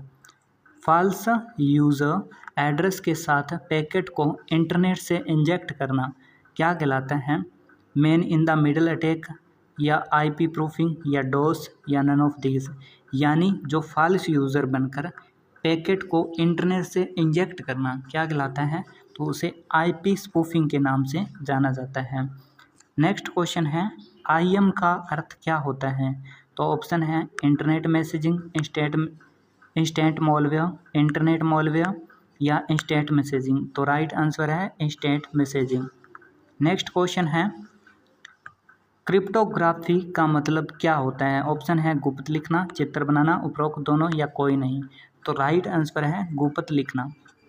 नेक्स्ट क्वेश्चन है, जब कोई यूज़र मैसेज भेज देता है और बाद में कहता है कि उसने मैसेज नहीं भेजा, इस चीज़ को अलो नहीं करने वाला सिक्योरिटी कंपोनेंट क्या कहलाता है? ऑप्शन है एक्सेस कंट्रोल, कॉन्फिडेंशियलिटी, ऑथेंटिकेशन या नॉन रिपुडेशन। तो उसे नॉन रिपुडेशन के नाम से जाना जाता है। मतलब अगर कोई भी यूज़र अगर मैसेज भेज दे और बाद में ये कहे कि मैंने मैसेज तो भेजा नहीं, तो इस चीज़ को अलो नहीं करने वाला होता है नॉन रिपुडेशन। नेक्स्ट क्वेश्चन है, ऐसी फ़ोन हैकिंग तकनीक जिसमें हैकर फ्री में कॉल करने के लिए उपयोग करता है क्या कहलाता है? तो ऑप्शन है क्रैकिंग, फ्रीकिंग, फिशिंग या स्पैमिंग। तो राइट आंसर है फ्रीकिंग। फ्रीकिंग क्या होता है कि एक ऐसी फ़ोन हैकिंग तकनीक होती है जिसमें हैकर फ्री में फ़ोन करता है और हैकिंग करने के लिए। नेक्स्ट क्वेश्चन है, ऐसा सॉफ्टवेयर जिसे पहले फ्री में यूज़ के लिए ट्रायल वर्जन दिया जाता है और फिर उसका चार्ज लगता है क्या कहलाता है? शेयरवेयर, फर्मवेयर, एडवेयर या मॉलवेयर। तो राइट आंसर है शेयरवेयर। शेयरवेयर क्या होता है कि ऐसा सॉफ्टवेयर होता है जिसे पहले ट्रायल में फ्री में यूज़ के लिए दिया जाता है, बाद में उसे कुछ दिनों के बाद पैसे लगते हैं, तो उसे शेयरवेयर के नाम से जाना जाता है। माइक्रोसॉफ्ट कंपनी की स्थापना कब होती है? तो माइक्रोसॉफ्ट कंपनी की स्थापना 4 अप्रैल 1975 में होती है। 2 लोग पॉल एलन और बिल गेट्स ने मिलकर की थी। और कब होती है? 4 अप्रैल 1975 में। माइक्रोसॉफ्ट कंपनी का मुख्यालय कहाँ पर है? रेडमंड, वाशिंगटन में है। नेक्स्ट क्वेश्चन है, MS वर्ड 1997, 2000 और 2003 तक का, याद रखना 2003 तक का डिफ़ॉल्ट फाइल एक्सटेंशन पूछा है, तो 2003 तक का है DOC। 2007 और 2007 के बाद का जो फाइल एक्सटेंशन है वो वर्तमान में DOCX है। DOCM है वो मैक्रो के लिए है। DOTX है वो आपके टेम्पलेट फाइल के लिए है। नेक्स्ट क्वेश्चन है, कट और कॉपी किया गया डेटा जब तक पेस्ट नहीं किया जाता कहाँ पर सेव रहता है? कट और कॉपी किया गया डेटा जब तक पेस्ट नहीं किया जाता तो वो क्लिपबोर्ड में सेव रहता है। क्लिपबोर्ड में याद रखना अधिकतम 24 ऑब्जेक्ट को सेव रख सकते हैं। मदरबोर्ड, मुख्य सर्किट बोर्ड को मदरबोर्ड कहा जाता है। और रिसाइकल बिन अस्थायी रूप से, यानी जब तक आप शिफ्ट के साथ किसी डेटा को डिलीट नहीं करते तो वो रिसाइकल बिन में चला जाता है। रिसाइकल बिन से आप डेटा को रिट्राई भी कर सकते हो। नेक्स्ट क्वेश्चन है, MS वर्ड में मैक्सिमम फ़ॉन्ट साइज पॉइंट्स में कितना होता है? तो MS वर्ड में मैक्सिमम फ़ॉन्ट साइज होता है वो 1638 पॉइंट होता है। याद रखना है, इसने पॉइंट्स में पूछा है। और मिनिमम फ़ॉन्ट साइज़ कितना होता है? मिनिमम फ़ॉन्ट साइज़ 1 होता है। और फॉर्मेट टूल बार में अगर फ़ॉन्ट साइज़ पूछ ले तो फॉर्मेट टूल बार में मैक्सिमम फ़ॉन्ट साइज़ 72 होता है और मिनिमम फ़ॉन्ट साइज़ होता है वो 8 होता है। नेक्स्ट क्वेश्चन है, सिलेक्टेड टेक्स्ट किसको प्रदर्शित करता है? यानी ये जो सिलेक्टेड टेक्स्ट है ये किसको प्रदर्शित कर रहा है? तो ये सुपरस्क्रिप्ट को प्रदर्शित करता है। अगर ऐसा दिया हो 10 के नीचे ये 4 दिया हो तो ये किसको? सबस्क्रिप्ट को प्रदर्शित करता है। अगर जैसे ST और इसके बीच में जो लाइन दी है तो उसे ही स्ट्राइक थ्रू कहा जाता है। नेक्स्ट क्वेश्चन है, MS वर्ड में 2 करैक्टर के बीच में मैक्सिमम स्पेस कितना होता है? तो MS वर्ड में 2 करैक्टर के बीच में मैक्सिमम स्पेस होता है वो 1585 होता है। और स्पेस 3 प्रकार के होते हैं 2 करैक्टर के बीच में, कौन कौन से? कंडेंस्ड, नॉर्मल और एक्सपेंडेड। नेक्स्ट क्वेश्चन है, MS वर्ड में बाय डिफ़ॉल्ट अलाइनमेंट कौन सा होता है? तो MS वर्ड में बाय डिफ़ॉल्ट अलाइनमेंट, जैसे ये पेज हो गया तो पेज का अलाइनमेंट कौन सा होता है? हम यहाँ से लिखना शुरू करते हैं पेज में, तो ये तो हो गया टॉप और ये हो गया लेफ़्ट। तो बाय डिफ़ॉल्ट अलाइनमेंट कौन सा होता है? टॉप और लेफ़्ट होता है। नेक्स्ट क्वेश्चन है, MS वर्ड में बाय डिफ़ॉल्ट लाइन स्पेसिंग कितना होता है? तो बाय डिफ़ॉल्ट लाइन स्पेसिंग होता है वो 1.5 होता है। नेक्स्ट क्वेश्चन है, MS वर्ड में पेज ब्रेक के लिए कौन सी शॉर्टकट की का प्रयोग किया जाता है? तो MS वर्ड में पेज ब्रेक के लिए Ctrl+Enter की का प्रयोग किया जाता है। और लाइन ब्रेक के लिए Ctrl+Shift+Enter का प्रयोग किया जाता है। और Alt+Ctrl+D होता है एंड नोट के लिए और Alt+Ctrl+F होता है फुट नोट के लिए। याद रखना, एंड नोट और फुट नोट बहुत ही ज़्यादा इंपॉर्टेंट है। एंड नोट होता है वो हमेशा डॉक्यूमेंट के अंत में लगता है और फुट नोट हमेशा पेज के अंत में लगता है, ये याद रखना है। नेक्स्ट क्वेश्चन है, MS वर्ड में टेबल बनाने के लिए बाय डिफ़ॉल्ट टेबल का साइज़ कितना होता है? तो डिफ़ॉल्ट टेबल का जो साइज़ होता है वो 5:2 होता है। यानी जो 5 होता है वो तो आपका कॉलम होता है और 2 क्या होता है? 2 आपका रो होता है। और टेबल का मैक्सिमम साइज अगर पूछे तो मैक्सिमम साइज में 63 कॉलम होते हैं और 32,767 क्या होते हैं? रो होते हैं। नेक्स्ट क्वेश्चन है, MS वर्ड में लिंक इंसर्ट करने के लिए कौन सी शॉर्टकट की, यानी हाइपरलिंक इंसर्ट करने के लिए कौन सी शॉर्टकट की का प्रयोग किया जाता है? तो Ctrl+K का प्रयोग किया जाता है। याद रखना है, हाइपरलिंक जब तक हाइपरलिंक पर विजिट नहीं किया जाता तो वो ब्लू कलर का और उसके नीचे अंडरलाइन होती है, और जब हम उस हाइपरलिंक पर विजिट कर जाते हैं तो वो पर्पल कलर का हो जाता है। और हाइपरलिंक हम 4 प्रकार से क्रिएट कर सकते हैं, एग्जिस्टिंग फाइल और web page, place in this document और क्रिएट न्यू डॉक्यूमेंट और ईमेल डॉक्यूमेंट। Ctrl+U किसके लिए होता है? अंडरलाइन के लिए। Ctrl+L होता है लेफ़्ट अलाइनमेंट के लिए। Ctrl+E होता है सेंटर के लिए। Ctrl+J जस्टिफाइल के लिए। और Ctrl+R होता है राइट अलाइनमेंट के लिए। Ctrl+S सेव के लिए। Ctrl+N होता है न्यू पेज के लिए। नेक्स्ट क्वेश्चन है, हेडर और फुटर किस मेन्यू में मौजूद होता है? तो हेडर और फुटर ये आपको याद रखना है इंसर्ट मेन्यू में होता है। मेन्यू के बारे में भी क्वेश्चन पूछा जाता है कि ये कौन सा फंक्शन किस मेन्यू में होता है। हेडर और फुटर 3 प्रकार से लगाए जा सकते हैं, तो वो 3 प्रकार कौन कौन से हैं? डिफरेंट फर्स्ट पेज, यानी फर्स्ट पेज पर डिफरेंट होगा, बाकी सभी में सेम होगा। Different odd and even, odd और इवन पेज पर अलग अलग होंगे। शो डॉक्यूमेंट, यानी सभी पर सेम ही होंगे। नेक्स्ट क्वेश्चन है, ड्रॉप कैप बाय डिफ़ॉल्ट कितनी लाइन पर लगाया जाता है? तो drop cap by default 3 line पर लगाया जाता है। जैसे हमने लिखा सूचना सहायक के बारे में लिखा तो ये ऐसे लिखा होगा सूचना फर्स्ट लाइन, सेकंड लाइन और थर्ड लाइन। इन तीनों लाइन में क्या होगा? जो S होगा। ठीक है, बाय डिफ़ॉल्ट 3 लाइन पर होता है और मैक्सिमम आप 10 लाइन पर कर सकते हो और मिनिमम होता है वो 1 लाइन का होता है। नेक्स्ट क्वेश्चन है, बुक बाइंडिंग के लिए छोड़ी गई जगह को क्या कहते हैं? तो बुक बाइंडिंग के लिए छोड़ी गई जगह को गटर मार्जिन कहा जाता है। जैसे ये पेज होता है और पेज में ये जगह छोड़ी जाती है तो उसे क्या कहते हैं? उसे ही गटर मार्जिन कहा जाता है। और बाय डिफ़ॉल्ट टॉप और बॉटम मार्जिन -22 से लेकर 22 इंच तक होता है और लेफ़्ट और राइट मार्जिन होता है वो 0 से 22 इंच तक होता है। नेक्स्ट क्वेश्चन है MS वर्ड में बाय डिफ़ॉल्ट पेज ओरिएंटेशन कौन सा होता है? तो MS वर्ड में पेज ओरिएंटेशन 2 प्रकार से होते हैं। कौन कौन से? लैंडस्केप और पोर्ट्रेट। और डिफ़ॉल्ट रूप से अगर पूछे तो पोर्ट्रेट ही होता है, आप उसे लैंडस्केप भी कर सकते हो। और पेज का साइज़ लेटर होता है, उसका साइज होता है 8.5 × 11। 11 का क्या होता है? पेज साइज होता है। नेक्स्ट क्वेश्चन है MS वर्ड में वाटरमार्क का बाय डिफ़ॉल्ट लेआउट कौन सा होता है?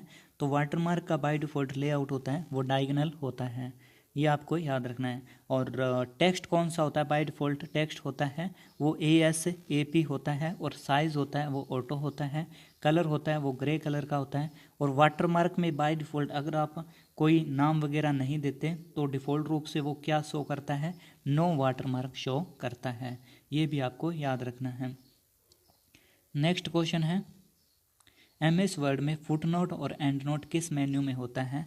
तो फुटनोट और एंड नोट जिसके बारे में हम बात कर चुके हैं तो वो रेफरेंस में होता है, ये भी आपको ध्यान रखना है। फुटनोट ध्यान रखना पेज के अंत में, और एंड नोट होता है वो डॉक्यूमेंट के अंत में लगता है। ऑल्ट कंट्रोल D होता है एंड नोट के लिए और ऑल्ट कंट्रोल F होता है फुटनोट के लिए। और मेलिंग टैब ये तो आपको जानते ही हैं, मतलब मेल मर्ज करने के लिए होता है। नेक्स्ट क्वेश्चन है MS वर्ड में बहुत सारे लोगों को एक साथ मेल भेजने के लिए कौन सा फीचर का प्रयोग किया जाता है? तो मेल मर्ज का उपयोग किया जाता है। नेक्स्ट क्वेश्चन है डॉक्यूमेंट में लिखे गए शब्दों का सिनोनियम और एंटोनियम बनाने के लिए किसका प्रयोग किया जाता है? यानी आप पर्यायवाची और विलोम बनाने के लिए किसका प्रयोग करते हैं? तो थिसॉरस का प्रयोग करते हैं। और ट्रांसलेट यानी शब्दों को बदलने के लिए, और स्पेलिंग क्या होता है? ट्रांसलेट करने के लिए स्पेलिंग ग्रामर में क्या होता है? स्पेलिंग एंड ग्रामर में होता है त्रुटि से रिलेटेड होता है वो जानकारी इसमें होती है। तो नेक्स्ट क्वेश्चन है MS वर्ड में रिव्यू मेन्यू में ट्रैक चेंज होता है। ट्रैक चेंज क्या होता है? ट्रैक चेंज का उपयोग किस लिए होता है? तो ट्रैक चेंज का जो उपयोग होता है वो डॉक्यूमेंट में छेड़छाड़ का पता लगाने के लिए ट्रैक चेंज का प्रयोग होता है। और ये ट्रैक चेंज किस में होता है? रिव्यू मेन्यू में होता है, ये भी आपको याद रखना है। नेक्स्ट क्वेश्चन है रिव्यू मेन्यू में किसी डॉक्यूमेंट को कितने तरीके से प्रोटेक्ट किया जा सकता है? पहले तो ये आपको याद रखना है भी प्रोटेक्ट किस में होता है? तो प्रोटेक्ट होता है वो रिव्यू में होता है, रिव्यू मेन्यू में। और प्रोटेक्ट कितने टाइप से कर सकते हैं? तो प्रोटेक्ट हम 3 टाइप से कर सकते हैं। यानी एक तो वो हो गया कि आप फाइल को छेड़ ही नहीं सकते, और दूसरा क्या होता है कि आप उसकी फाइल को मतलब छेड़छाड़ कर सकते हो लेकिन उसको एडिट नहीं कर सकते, यानी आप नया डेटा नहीं डाल सकते। और तीसरा वो होता है कि आप उसके सिर्फ फॉर्मेट को छेड़ सकते हो, बाकी कुछ भी चेंज नहीं कर सकते। तो नेक्स्ट क्वेश्चन है MS वर्ड में डॉक्यूमेंट व्यू कितने प्रकार के होते हैं? तो डॉक्यूमेंट व्यू होता है वो 5 प्रकार के होते हैं। नेक्स्ट क्वेश्चन है मैक्रो कमांड किस टैब में होता है? तो मैक्रो कमांड होता है वो व्यू में होता है, ये भी आपको याद रखना है। नेक्स्ट क्वेश्चन है किसी भी शब्द के नीचे हरी लाइन किस चीज़ को प्रदर्शित करता है? किसी भी शब्द के नीचे ग्रीन लाइन, यानी किसको? ग्रीन लाइन, ग्रीन से याद रखना ग्रामेटिकल, यानी व्याकरण जो गलती है उसको हरी लाइन, और वर्तनी में अशुद्धि अगर है तो उसमें लाल कलर की लाइन आती है। अगर प्रासंगिक यानी कॉन्टेक्चुअल जो गलती होती है तो उसके नीचे आती है ब्लू कलर की लाइन। तो नेक्स्ट क्वेश्चन है किस कंडीशन होने पर यह पता चलता है कि वर्ड वरेब का इस्तेमाल हुआ है? वर्ड वरेब क्या होता है कि जब हम कोई शब्द टाइप कर रहे होते हैं, इतना सारा पेज होता है, जब हम किसी शब्द टाइप कर रहे होते हैं तो ये जो शब्द होता है वो अपने आप दूसरी लाइन में चला जाता है, तो उसे क्या कहते हैं? वर्ड वरेब कहते हैं। यानी यानी क्या होता है, लाइन का श्वेत अगली लाइन में चला जाना क्या कहलाता है, वर्ड ब्रेक कहलाता है। नेक्स्ट क्वेश्चन है, किस कंडीशन, ये 2 बार आ गया। तो नेक्स्ट है MS वर्ड में जो शॉर्टकट की, जो बहुत ही ज़्यादा इंपॉर्टेंट शॉर्टकट की है वो मैं लेकर आया हूँ। बाकी जो नॉर्मल है वो तो सभी को पता है कि Ctrl+N से क्या होता है, Ctrl+S से क्या होता है। तो चलिए बात करते हैं। Shift+F3 होता है वो चेंज केस के लिए होता है। Ctrl+T होता है वो किसके लिए होता है, Ctrl+T होता है हैंगिंग इंडेंट। अगर इंडेंट की बात करें तो Ctrl+M होता है, और अगर हैंगिंग इंडेंट की बात करें तो Ctrl+T होता है। मैक्रो के लिए पूछा जाता है तो Alt+F8 होता है। Shift+F3 होता है थिसॉरस के लिए। Ctrl+K होता है हाइपरलिंक के लिए। Ctrl+ ये चेंज दिया हो तो इसका मतलब होता है फॉन्ट साइज इंक्रीज के लिए, और Ctrl+ इधर वाला जो साइन दिया हो उसका मतलब होता है फॉन्ट साइज डिक्रीज के लिए, और Ctrl+F2 किसके लिए होता है, प्रिंट प्रीव्यू के लिए, और Alt+Shift+D होता है करंट डेट के लिए। याद रखना है, Alt+Ctrl+D होता है एंड नोट के लिए, और Alt+Ctrl+F होता है फुट नोट के लिए, लेकिन Alt+Shift+D होता है करंट डेट के लिए, और Alt+Shift+T होता है करंट टाइम के लिए। Ctrl+Alt+S होता है स्प्लिट विंडो के लिए, और Ctrl+Shift होता है फॉन्ट साइज इंक्रीज करने के लिए। याद रखना यहाँ पर भी दे रखा है फॉन्ट साइज इंक्रीज के लिए, लेकिन यहाँ पर क्या होता है, पॉइंटों में फॉन्ट साइज इंक्रीज होता है, और यहाँ पर वैसे ही फॉर्मेट टूल बार में जो फॉन्ट साइज इंक्रीज होता है 75 तक, वो यहाँ पर होता है। यानी Ctrl+Shift से और Ctrl+Shift से क्या होता है, फॉन्ट साइज डिक्रीज होता है। और Alt+Ctrl+C किसके लिए होता है, कॉपीराइट सिंबल के लिए होता है। बैक स्पेस किसके लिए होता है, remove left character of cursor, यानी ये जो कर्सर है तो कर्सर से लेफ्ट साइज का जो शब्द है वो डिलीट करने के लिए, और राइट साइड का जो कैरेक्टर है, कैरेक्टर डिलीट करने के लिए, राइट साइड के कैरेक्टर को डिलीट करने के लिए डिलीट का, और लेफ्ट साइड के कैरेक्टर को डिलीट करने के लिए बैक स्पेस का यूज़ किया जाता है।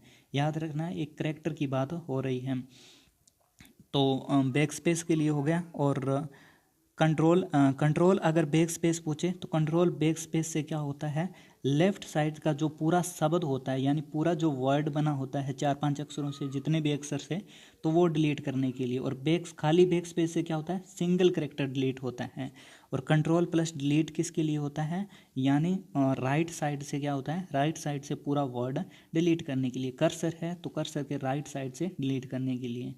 और Ctrl+Enter किसके लिए होता है, पेज ब्रेक के लिए। और Ctrl+Shift+Enter होता है लाइन ब्रेक के लिए। ये दोनों बहुत ही ज़्यादा इंपॉर्टेंट है, तो याद रखना है। Ctrl+Space होता है फॉर्मेट को रिमूव करने के लिए। Alt+Tab किसके लिए होता है, स्विच नेक्स्ट विंडो के लिए।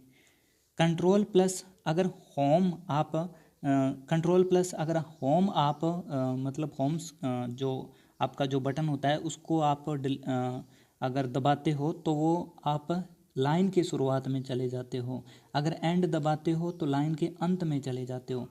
लेकिन अगर कंट्रोल के साथ एंड दबाया जाए तो आप डॉक्यूमेंट के अंत में जाते हो, और कंट्रोल के साथ होम दबाया जाए तो डॉक्यूमेंट की शुरुआत में जाते हो। इन दोनों में फ़र्क याद रखना, ये क्वेश्चन पूछा जाता है, घुमाकर आता है। और नेक्स्ट है Alt+F4 का प्रयोग किया जाता है एग्जिट विंडो के लिए, विंडो को बंद करने के लिए। और F4 का प्रयोग किया जाता है जो वर्तमान में जो एक्टिव विंडो है उसके लिए। निम्नलिखित में से किसका उदाहरण है, जो ये दे रखा है ये किसका उदाहरण है, क्या ये रिलेटिव सेल एड्रेस का है, क्या ये एब्सोल्यूट सेल एड्रेस का है, क्या ये मिक्सड सेल का है, या नन ऑफ दीज। तो सेल एड्रेस जनरली 3 प्रकार के होते हैं, रिलेटिव, एब्सोल्यूट और मिक्सड सेल एड्रेस। जिसमें कॉलम का लेबल और रो का लेबल दोनों को फिक्स कर रखा हो वो क्या होता है, एब्सोल्यूट सेल एड्रेस। जिसमें किसी ना तो रो का लेबल और ना ही कॉलम का लेबल किसी को भी फिक्स ना किया हो वो होता है रिलेटिव सेल एड्रेस। और जिसमें किसी एक को फिक्स कर रखा हो वो क्या होता है, वो होता है mixed cell address. Next question है निम्नलिखित में से कौन सा एड्रेस मान्य है, और नीचे दे रखा है इसमें कौन सा मान्य है। और जिसमें रो फर्स्ट में आए, रो का लेबल फर्स्ट आए वो तो हो ही नहीं सकता, और जिसमें कॉलम का लेबल फर्स्ट आए वो क्वेश्चन सही होगा। तो इन दोनों में रो का लेबल फर्स्ट है, इसमें दोनों कॉलम ही दे रखा है तो ये गलत होगा और यहाँ पर ये सही होगा। ठीक है, नेक्स्ट क्वेश्चन है एक्सेल में रो को हाइड करने के लिए कौन सी शॉर्टकट की का उपयोग किया जाता है? तो ऑप्शन है Ctrl+9, Ctrl+0, Ctrl+8, Ctrl+Shift+0। तो रो को हाइड करने के लिए Ctrl+9 का प्रयोग किया जाता है और कॉलम का हाइड करने के लिए Ctrl+0 का प्रयोग किया जाता है। नेक्स्ट क्वेश्चन है एक एक्टिव सेल के एड्रेस को किस प्रकार दर्शाया जाता है? ऑप्शन है dotted form, dark border, yellow colour या रेड कलर। तो एक एक्टिव सेल के एड्रेस को डार्क बॉर्डर के द्वारा दर्शाया जाता है। नेक्स्ट क्वेश्चन है डेट इंसर्ट करने के लिए कौन सी शॉर्टकट की कौन से फंक्शन का उपयोग किया जाता है? डेट इंसर्ट करने के लिए कौन सा फंक्शन होता है? क्या नाउ होता है या टुडे होता है, डेट होता है या नन ऑफ दीज? तो डेट इंसर्ट करने के लिए टुडे फंक्शन का प्रयोग किया जाता है। अगर पूछे टाइम इंसर्ट करने के लिए तो टाइम इंसर्ट करने के लिए नाउ फंक्शन का उपयोग किया जाता है और टाइम के साथ ये डेट भी प्रदर्शित करता है। अगर टाइम और डेट दोनों इकट्ठा पूछे तो कौन सा फंक्शन? नाउ फंक्शन यूज़ किया जाता है और सिर्फ डेट के लिए टुडे फंक्शन उपयोग में लिया जाता है। नेक्स्ट क्वेश्चन है फंक्शन पूछ रहा है मोड 13,2 का आउटपुट क्या होगा? क्या इसका 0 होगा, 13 होगा, 1 होगा या 2 होगा? तो मोड किसके लिए होता है? मोड शेषफल निकालने के लिए होता है। जैसे इसने दे रखा है 13 और 13 में हमें क्या ज्ञात करना है? शेषफल निकालना है। तो ये 6 पर जाएगा, 6 2 12 होता है और 1 इसका शेषफल निकला। तो 1 क्या है? 1 इसका मोड है। क्या है? मोड, यानी शेषफल निकालने के लिए होता है। ठीक है, तो नेक्स्ट क्वेश्चन है निम्न में से कौन सा फंक्शन जो पहली कंडीशन गलत होने पर दूसरी कंडीशन को चेक ही नहीं करता? क्या ये लॉजिकल फंक्शन है? क्या और होता है, एंड होता है, नोट होता है या इफ़ होता है? तो मैं आपको उदाहरण देकर बताता हूँ कि कैसे होता है। जैसे हमने सूत्र लगाया कि = A N D, एंड लगाया और एंड लगा के हमने लगा दिया 22, क्या 22 ग्रेटर देन 11, 11 ग्रेटर देन 22। जैसे ये एंड का कोई सूत्र है, इसमें क्या होता है कि एंड में क्या होता है कि एंड में दोनों कंडीशन सही होनी चाहिए। अगर एक कंडीशन गलत हो जाए तो वो दूसरी कंडीशन को चेक नहीं करता, सीधा उत्तर फॉल्स में चला जाता है। अगर कंडीशन सही होती है तो ट्रू आंसर देता है, अगर कंडीशन गलत होती है तो फॉल्स आंसर देता है। जैसे हम चेक करते हैं कि क्या 22 बड़ा है, ग्रेटर देन है 11 से, तो बिल्कुल बड़ा है। तो पहली कंडीशन सही है, फिर ये दूसरी कंडीशन चेक करता है। अगर पहली कंडीशन गलत हो जाती तो ये सीधा आंसर फॉल्स ही देता, लेकिन यहाँ पर पहली कंडीशन सही है तो दूसरी कंडीशन को चेक करेगा। अभी दूसरी कंडीशन कह रहा है कि 11 ग्रेटर देन है 22 से, तो ये कंडीशन गलत है। अगर ये कंडीशन ट्रू होती तो इसका आंसर ट्रू होता, लेकिन ये कंडीशन गलत है तो यहाँ पर ये गलत होगा। और इसी तरीके से और का है, और क्या करता है, जैसे और ही लगा कर देख लेते हैं। और जैसे यहाँ पर दे रखा है, यही ले लेते हैं 22 ग्रेटर देन 11 और 11 ग्रेटर देन 22। इसमें उलट होता है। इसमें क्या होता है कि और में एक कंडीशन होने पर ये ट्रू देता है और दोनों कंडीशन होने पर ट्रू देता है। अगर दोनों कंडीशन गलत हो जाए फिर इसका आंसर फॉल्स में आता है। किसी एक कंडीशन के सही होने पर ये ट्रू आंसर देता है। ठीक है, जैसे इसमें कंडीशन चेक करते हैं, क्या 22 बड़ा है 11 से? तो बिल्कुल बड़ा है, तो इसका आंसर तो ट्रू आएगा। ये पहली कंडीशन सही होने पर दूसरी कंडीशन को जांच नहीं करता, वो कौन होता है? वो होता है और पहली कंडीशन गलत होने पर दूसरी कंडीशन की जांच पहली कंडीशन के गलत होने पर दूसरी कंडीशन की जांच नहीं करता, वो एंड होता है। लेकिन पहली कंडीशन के सही होने पर दूसरी कंडीशन की जो जांच करे वो एंड होता है। और क्या होता है कि पहली कंडीशन सही होने पर दूसरी कंडीशन की जांच करता ही नहीं। ठीक है, नोट होता है, ये इसका अपोजिट होता है। नोट क्या होता है कि अगर कंडीशन सही निकलती है तो ये फॉल्स आंसर देता है और अगर कंडीशन गलत होती है तो ये ट्रू आंसर देता है। तो इसका आंसर क्या है? इसने पूछा है कि निम्नलिखित में से कौन सा फंक्शन है जो पहली कंडीशन के गलत होने पर दूसरी कंडीशन को चेक ही नहीं करता, वो एंड होता है। लेकिन और चेक करता है। और में क्या होता है कि और को कोई एक कंडीशन सही चाहिए, और में अगर कोई एक कंडीशन सही हो जाती है तो ये ट्रू मानेगा, लेकिन एंड में क्या होता है, दोनों कंडीशन सही होनी चाहिए। इस एक्सेल के दूसरे टॉपिक है फॉर्मूला के बारे में, जिसमें थ्योरी को हमने कंप्लीट कर लिया था और फॉर्मूला पर आज हम चर्चा करेंगे। यहाँ पर फर्स्ट बार दे रखा है एवरेज का। लोग जनरली कहते हैं कि एवरेज का सूत्र तो बहुत आसान होता है, ये कौन सा क्वेश्चन है। यहाँ पर याद रखना, यहाँ पर कंडीशन दे रखी है, याद रखना कंडीशन अगर ट्रू होती है तो हमेशा उत्तर कितना आता है, 1 आता है। अगर कंडीशन फॉल्स होती है तो हमेशा उत्तर कितना आता है, हमेशा उत्तर आता है 0। ये आपको याद रखना है। अभी हम एवरेज में क्या करते हैं, एवरेज में हम सभी को जोड़ के जितनी संख्या होती है उसे बटा कर लेते हैं तो आंसर आ जाता है। चलिए करते हैं। यहाँ पर दे रखा है 3 + 9 + 6 ग्रेटर देन दे रखा है 2 + 13 + 14। ठीक है, 14 इसका उत्तर दे रखा है। यहाँ पर कंडीशन लगी है, हमें पता है कि कंडीशन अगर सही होगी तो 1 उत्तर आएगा, नहीं तो 0 आएगा। यहाँ पर दे रखा है 6 ग्रेटर देन 2। क्या 6 बड़ा है 2 से, तो बिल्कुल बड़ा है, तो यहाँ पर कितना आएगा, 1 आएगा। अभी हम जोड़ लेते हैं 3 और 9 कितने हो गए, 12, 12 और 1 13, 13 और 13 26, 26 और 14 कितने हो गए, 26 और 14 होते हैं 40। ठीक है, 40 है। और टोटल संख्या कितनी है, टोटल संख्या है 5, इंटू 5 करेंगे तो बराबर 5 8 40 होता है, तो 8 इसका राइट आंसर है। नेक्स्ट क्वेश्चन है, दी गई संख्या में ज्ञात कीजिए। ये लेफ़्ट और राइट का सूत्र होता है, ये जनरली सभी को पता होगा कि जैसे इसने दे रखा है is equal to left, is equal to, जैसे इसने दे रखा है इज इक्वल टू लेफ़्ट, और लेफ़्ट में इसने भविष्य दे रखा है, यानी लेफ़्ट साइड से 3 कैरेक्टर को उठाना है। तो 3 कैरेक्टर लेफ़्ट साइड से कौन सी है, BHA है, तो BHA इसका राइट आंसर होगा। नेक्स्ट क्वेश्चन है, इसमें अभी राइट साइड से क्वेश्चन उठाने को बोल रहा है, तो राइट साइड से उठाने के लिए जैसे इसने दे रखा है 2 उठाना है राइट साइड से, तो YA इसका राइट आंसर होगा।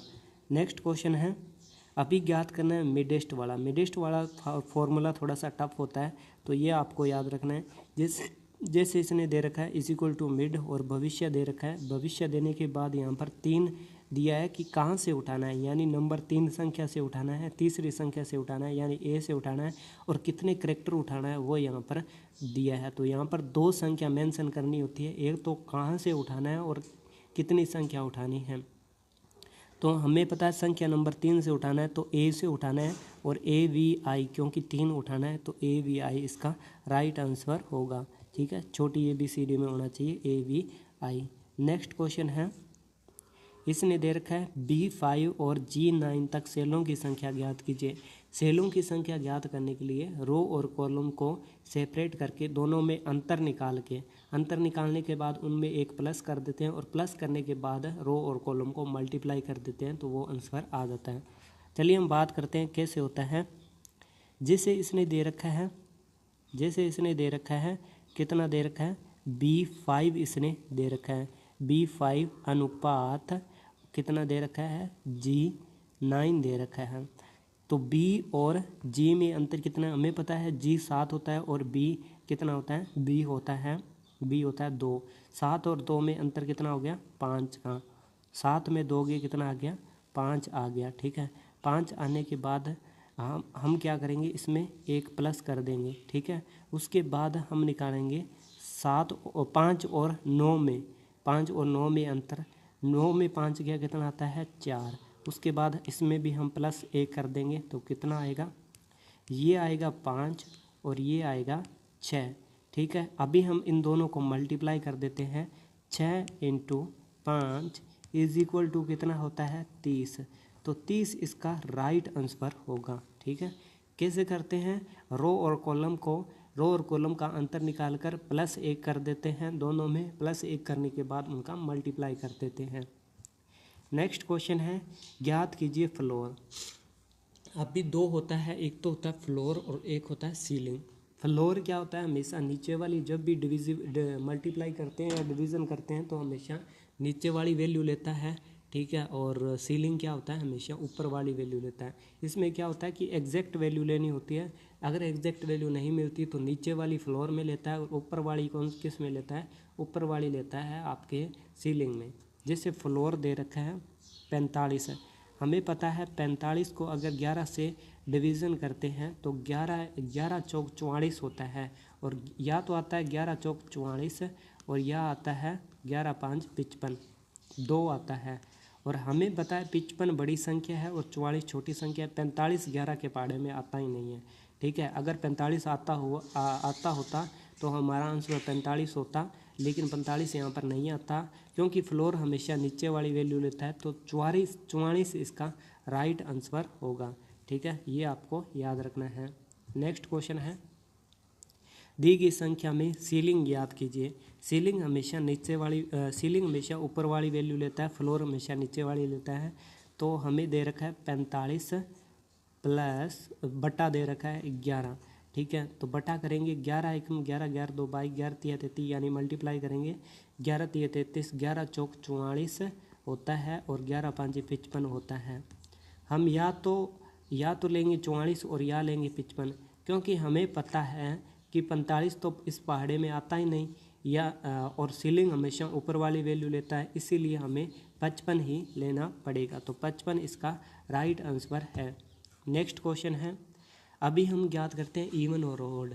याद रखना, इवन और ऑड में अगर एग्जैक्ट संख्या मिल जाती है, यानी इवन है तो इवन मिल जाती है, और ऑड है तो ऑड मिल जाती है, तो संख्या वही होती है। नहीं तो उसमें इवन और ऑड में अगर एग्जैक्ट संख्या नहीं मिलती तो उसमें एक प्लस कर दिया जाता है।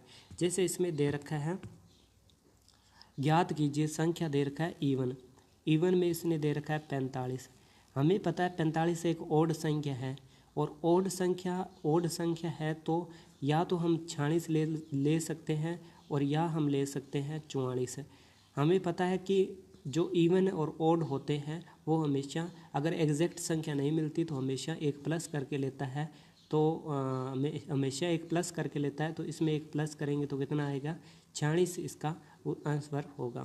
तो आंसर कितना होगा, 46। नेक्स्ट क्वेश्चन है, ज्ञात कीजिए ऑड ज्ञात करने के लिए इसने दे रखा है 46। हमें पता है या तो आ सकता है ऑड कितना होता है, या तो ऑड होता है 45 और इसके आसपास या होता है 47। हमें पता है कि अगर एग्जैक्ट संख्या नहीं मिलती ऑड और इवन में, या तो एग्जैक्ट संख्या मिल जाए तो वही उत्तर होगा, अगर एग्जैक्ट संख्या नहीं मिलती तो ऑड और इवन में एक प्लस कर देते हैं। तो इसमें एक प्लस करेंगे तो 47 इसका राइट आंसर होगा, ठीक है। नेक्स्ट क्वेश्चन है, दी गई संख्या में राउंड ज्ञात करना। राउंड बहुत ही ज़्यादा क्वेश्चन में पूछा जाता है, तो राउंड वाला आप ध्यान से समझिए।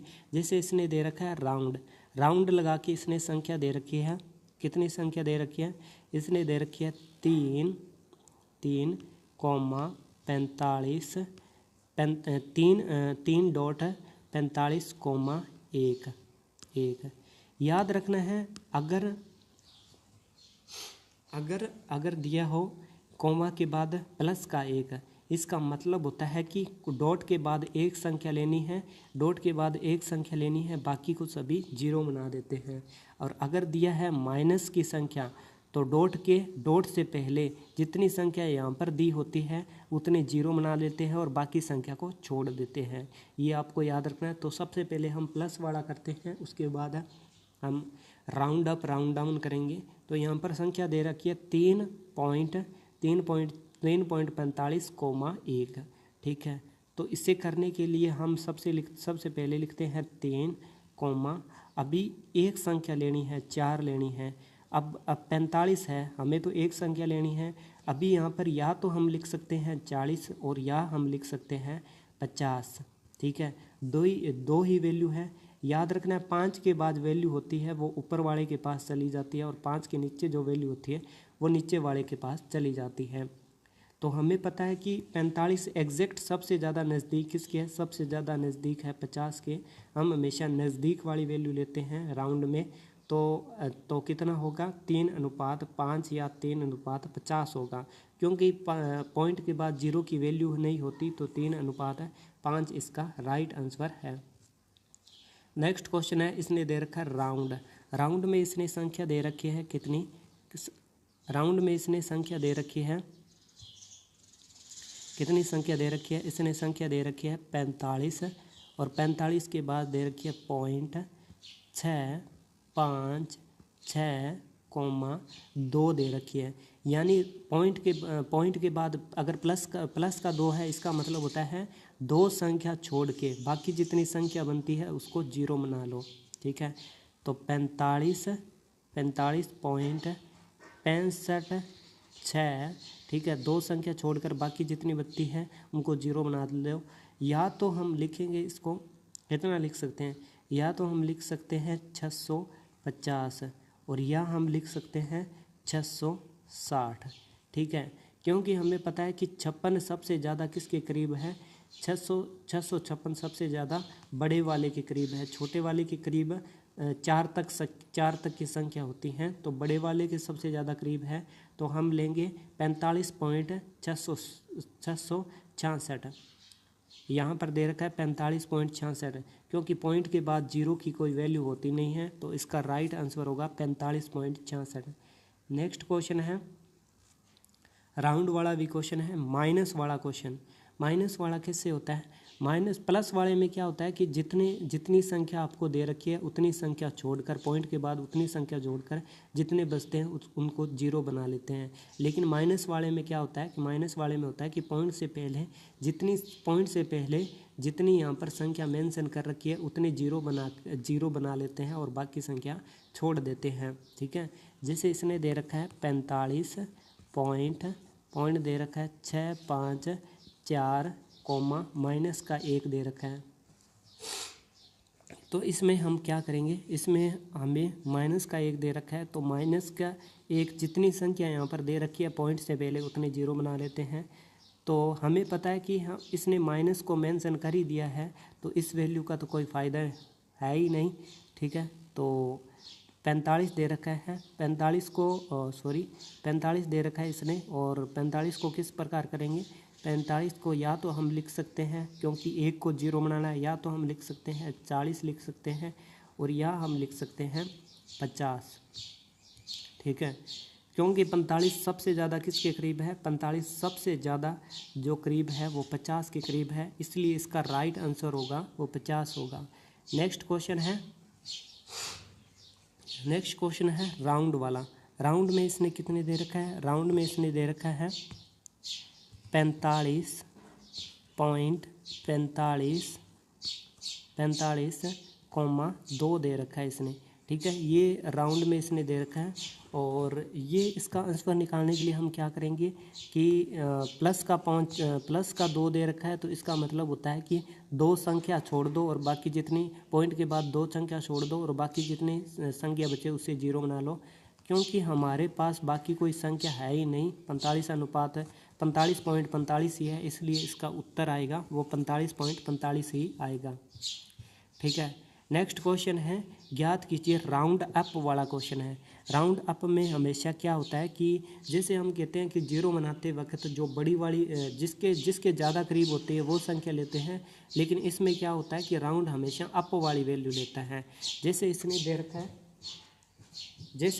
रखा है कितना दे रखा है, जैसे इसने दे रखा है 56.46,1, ठीक है, ये दे रखा है। तो इसमें हम क्या करेंगे कि सबसे पहले राउंड वाले तरीके से करते हैं। 56.46 दे रखा है, 56.46 दिया है, तो 46 में एक वैल्यू ले लेते हैं, बाकी को हम क्या बनाते हैं, 0 बना देते हैं।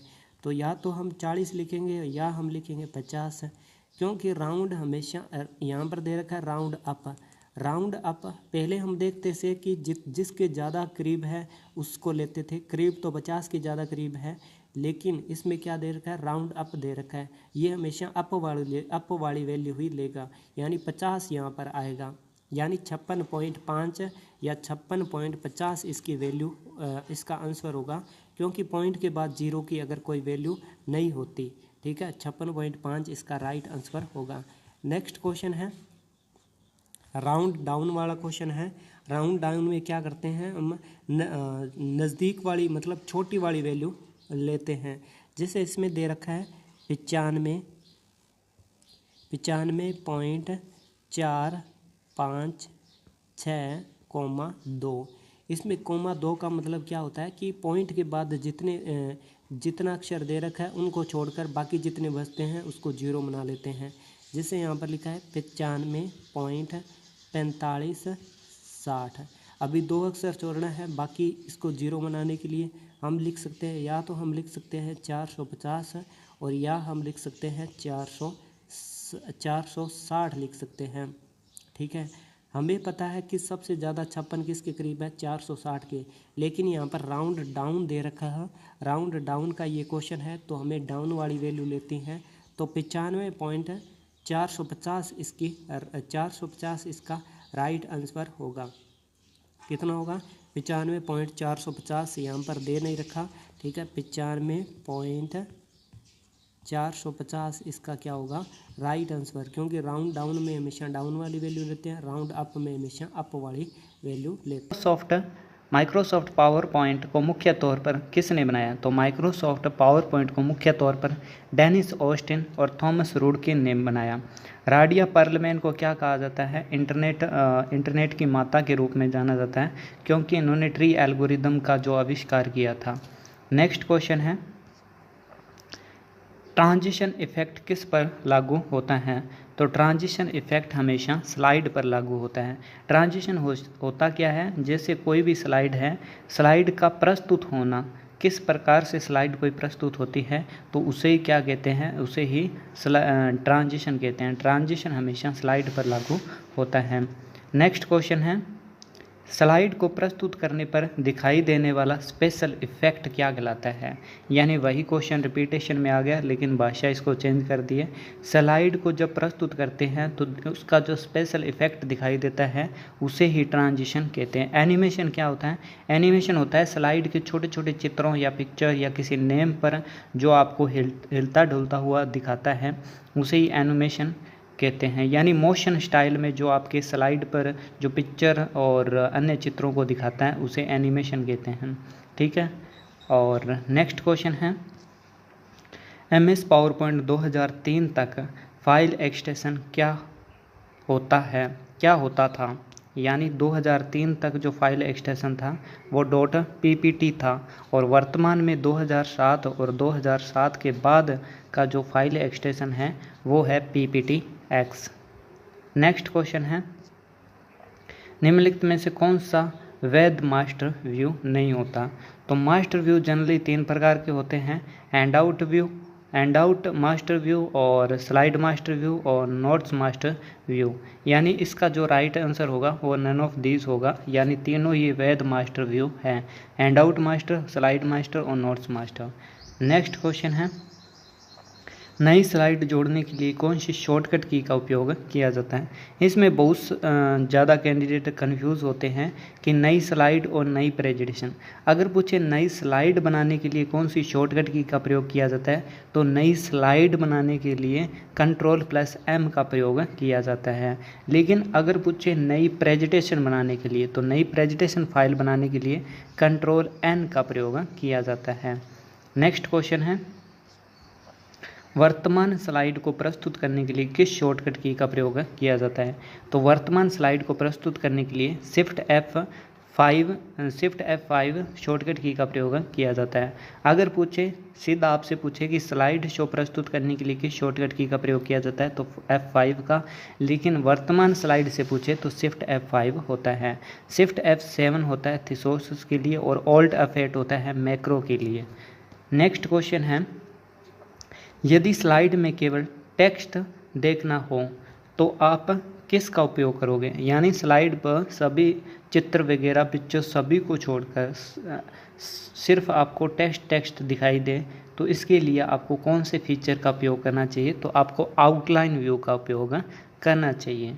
नेक्स्ट क्वेश्चन है, पहले से डिज़ाइन यानी प्री डिज़ाइन की हुई प्रेजेंटेशन फाइल को किस नाम से जाना जाता है? तो प्री डिज़ाइन प्रेजेंटेशन फाइल को टेम्पलेट फाइल के नाम से जाना जाता है। नेक्स्ट क्वेश्चन है, MS पावर पॉइंट में बाय डिफ़ॉल्ट ऐड टाइटल का फ़ॉन्ट साइज़ कितना होता है। यानी बाय डिफ़ॉल्ट फ़ॉन्ट्स टाइटल दो प्रकार के होते हैं, सब टाइटल और ऐड टाइटल, जो आपको दिखाई देता है, ठीक है। और बाय डिफ़ॉल्ट अगर ऐड टाइटल का फ़ॉन्ट साइज़ पूछे तो 44 होता है, और ऐड सब टाइटल का पूछे तो 32 होता है, ठीक है। नेक्स्ट क्वेश्चन है, MS पावर पॉइंट में फॉर्मेट टूल बार को मैक्सिमम फ़ॉन्ट साइज़ कितना होता है। फॉर्मेट टूल बार एक तो होता है फॉर्मेट टूल बार, और खाली आपसे पूछे कि पॉइंट्स में फ़ॉन्ट साइज़ कितना होता है, तो दोनों में डिफरेंट होता है। अगर पूछे MS पावर पॉइंट में फॉर्मेट टूल बार में मैक्सिमम फ़ॉन्ट साइज़ कितना होता है, तो मैक्सिमम फ़ॉन्ट साइज़ होता है 96। अगर मिनिमम फ़ॉन्ट साइज़ पूछे तो कितना होता है, 8 होता है, ठीक है। और अगर पॉइंट्स में पूछे तो पॉइंट्स में minimum font size power point में 1 होता है, और मैक्सिमम होता है वो 4000 पॉइंट्स होता है। ये भी आपको ध्यान रखना है। अगर पॉइंट में पूछे मैक्सिमम फ़ॉन्ट साइज़ 4000 पॉइंट होता है, लेकिन अगर मैक्सिमम फॉर्मेट टूल बार में मैक्सिमम फ़ॉन्ट साइज़ पूछे 96 होता है, मिनिमम 8 होता है। 409 किस में होता है, पॉइंट्स में किस में होता है, फॉर्मेट ये होता है एक्शन में, ठीक है। ये आपको याद रखना है। नेक्स्ट क्वेश्चन है, MS पावर पॉइंट में हैंड आउट व्यू में मैक्सिमम एक सीट पर कितनी स्लाइड प्रिंट होती है, ठीक है। हैंड आउट व्यू में मैक्सिमम, हैंड आउट व्यू किसके लिए होता है, स्लाइड को प्रिंट करने के लिए हैंड आउट व्यू का ही उपयोग किया जाता है, ठीक है। और तो इसमें पूछा है कि हैंड आउट व्यू में मैक्सिमम एक सीट पर कितनी स्लाइड प्रिंट होती है, तो मैक्सिमम 9 स्लाइड प्रिंट होती है। और बाय डिफ़ॉल्ट कितनी स्लाइड प्रिंट होती है, तो बाय डिफ़ॉल्ट होती है वो 6 स्लाइड होती है, और मिनिमम 1 स्लाइड प्रिंट होती है। नेक्स्ट क्वेश्चन है, MS पावर पॉइंट में कोई टेबल इंसर्ट करने के लिए मैक्सिमम कितने रो और कितने कॉलम होता है। तो इस क्वेश्चन को आपको याद रखना है। अगर पूछे MS वर्ड में कितना होता है, MS वर्ड और पावर पॉइंट में डिफरेंट है, इसीलिए मैंने इस क्वेश्चन को अटैच किया इस PDF के साथ। जो MS वर्ड में है वो मैक्सिमम कॉलम होता है 63, और रो होता है 32,767। लेकिन अगर MS पावर पॉइंट में पूछा जाए टेबल इंसर्ट करने के लिए, तो मैक्सिमम 75 ही रो होता है और 75 ही कॉलम होता है। ये आपको याद रखना है, ठीक है। और बाय डिफ़ॉल्ट जो होता है वो 5:2 में होता है कॉलम और रो, यानी 5 तो क्या होता है, 5 कॉलम होता है और 2 रो होता है, ठीक है। नेक्स्ट क्वेश्चन है, MS पावर पॉइंट को विंडो के रन मेन्यू में चलाने के लिए किस का उपयोग किया जाता है। तो विंडो के रन मेन्यू में चलाने के लिए रन मेन्यू खोलते कैसे हैं, विन प्लस, रन मेन्यू को खोलने के लिए विन प्लस आर यानी विंडो प्लस आर होता है, ठीक है। और MS पावर पॉइंट के विंडो को रन मेन्यू में चलाने के लिए पावर PNT लिखा जाता है। क्या लिखा जाता है, पावर PNT लिखा जाता है। नेक्स्ट क्वेश्चन है, स्लाइड पर वे ऑब्जेक्ट जो टेक्स्ट को रखते हैं क्या कहलाते हैं। बहुत ज़्यादा ये क्वेश्चन पूछा गया एग्ज़ाम में, लगभग हर एग्ज़ाम में ये पूछा ही जाता है भाषा चेंज करके। तो स्लाइड पर वे ऑब्जेक्ट जो टेक्स्ट को रखते हैं उसे क्या कहते हैं, तो उसे प्लेस होल्डर के नाम से जाना जाता है। नेक्स्ट है, इतने ही क्वेश्चन थे आज के लिए। बताइएगा सेशन आपको कैसा लगा। अगर अच्छा लगा हो तो लाइक करना और चैनल को सब्सक्राइब करना। ऐसे वीडियो पाने के लिए चैनल को सब्सक्राइब जरूर कर लेना। Thank you.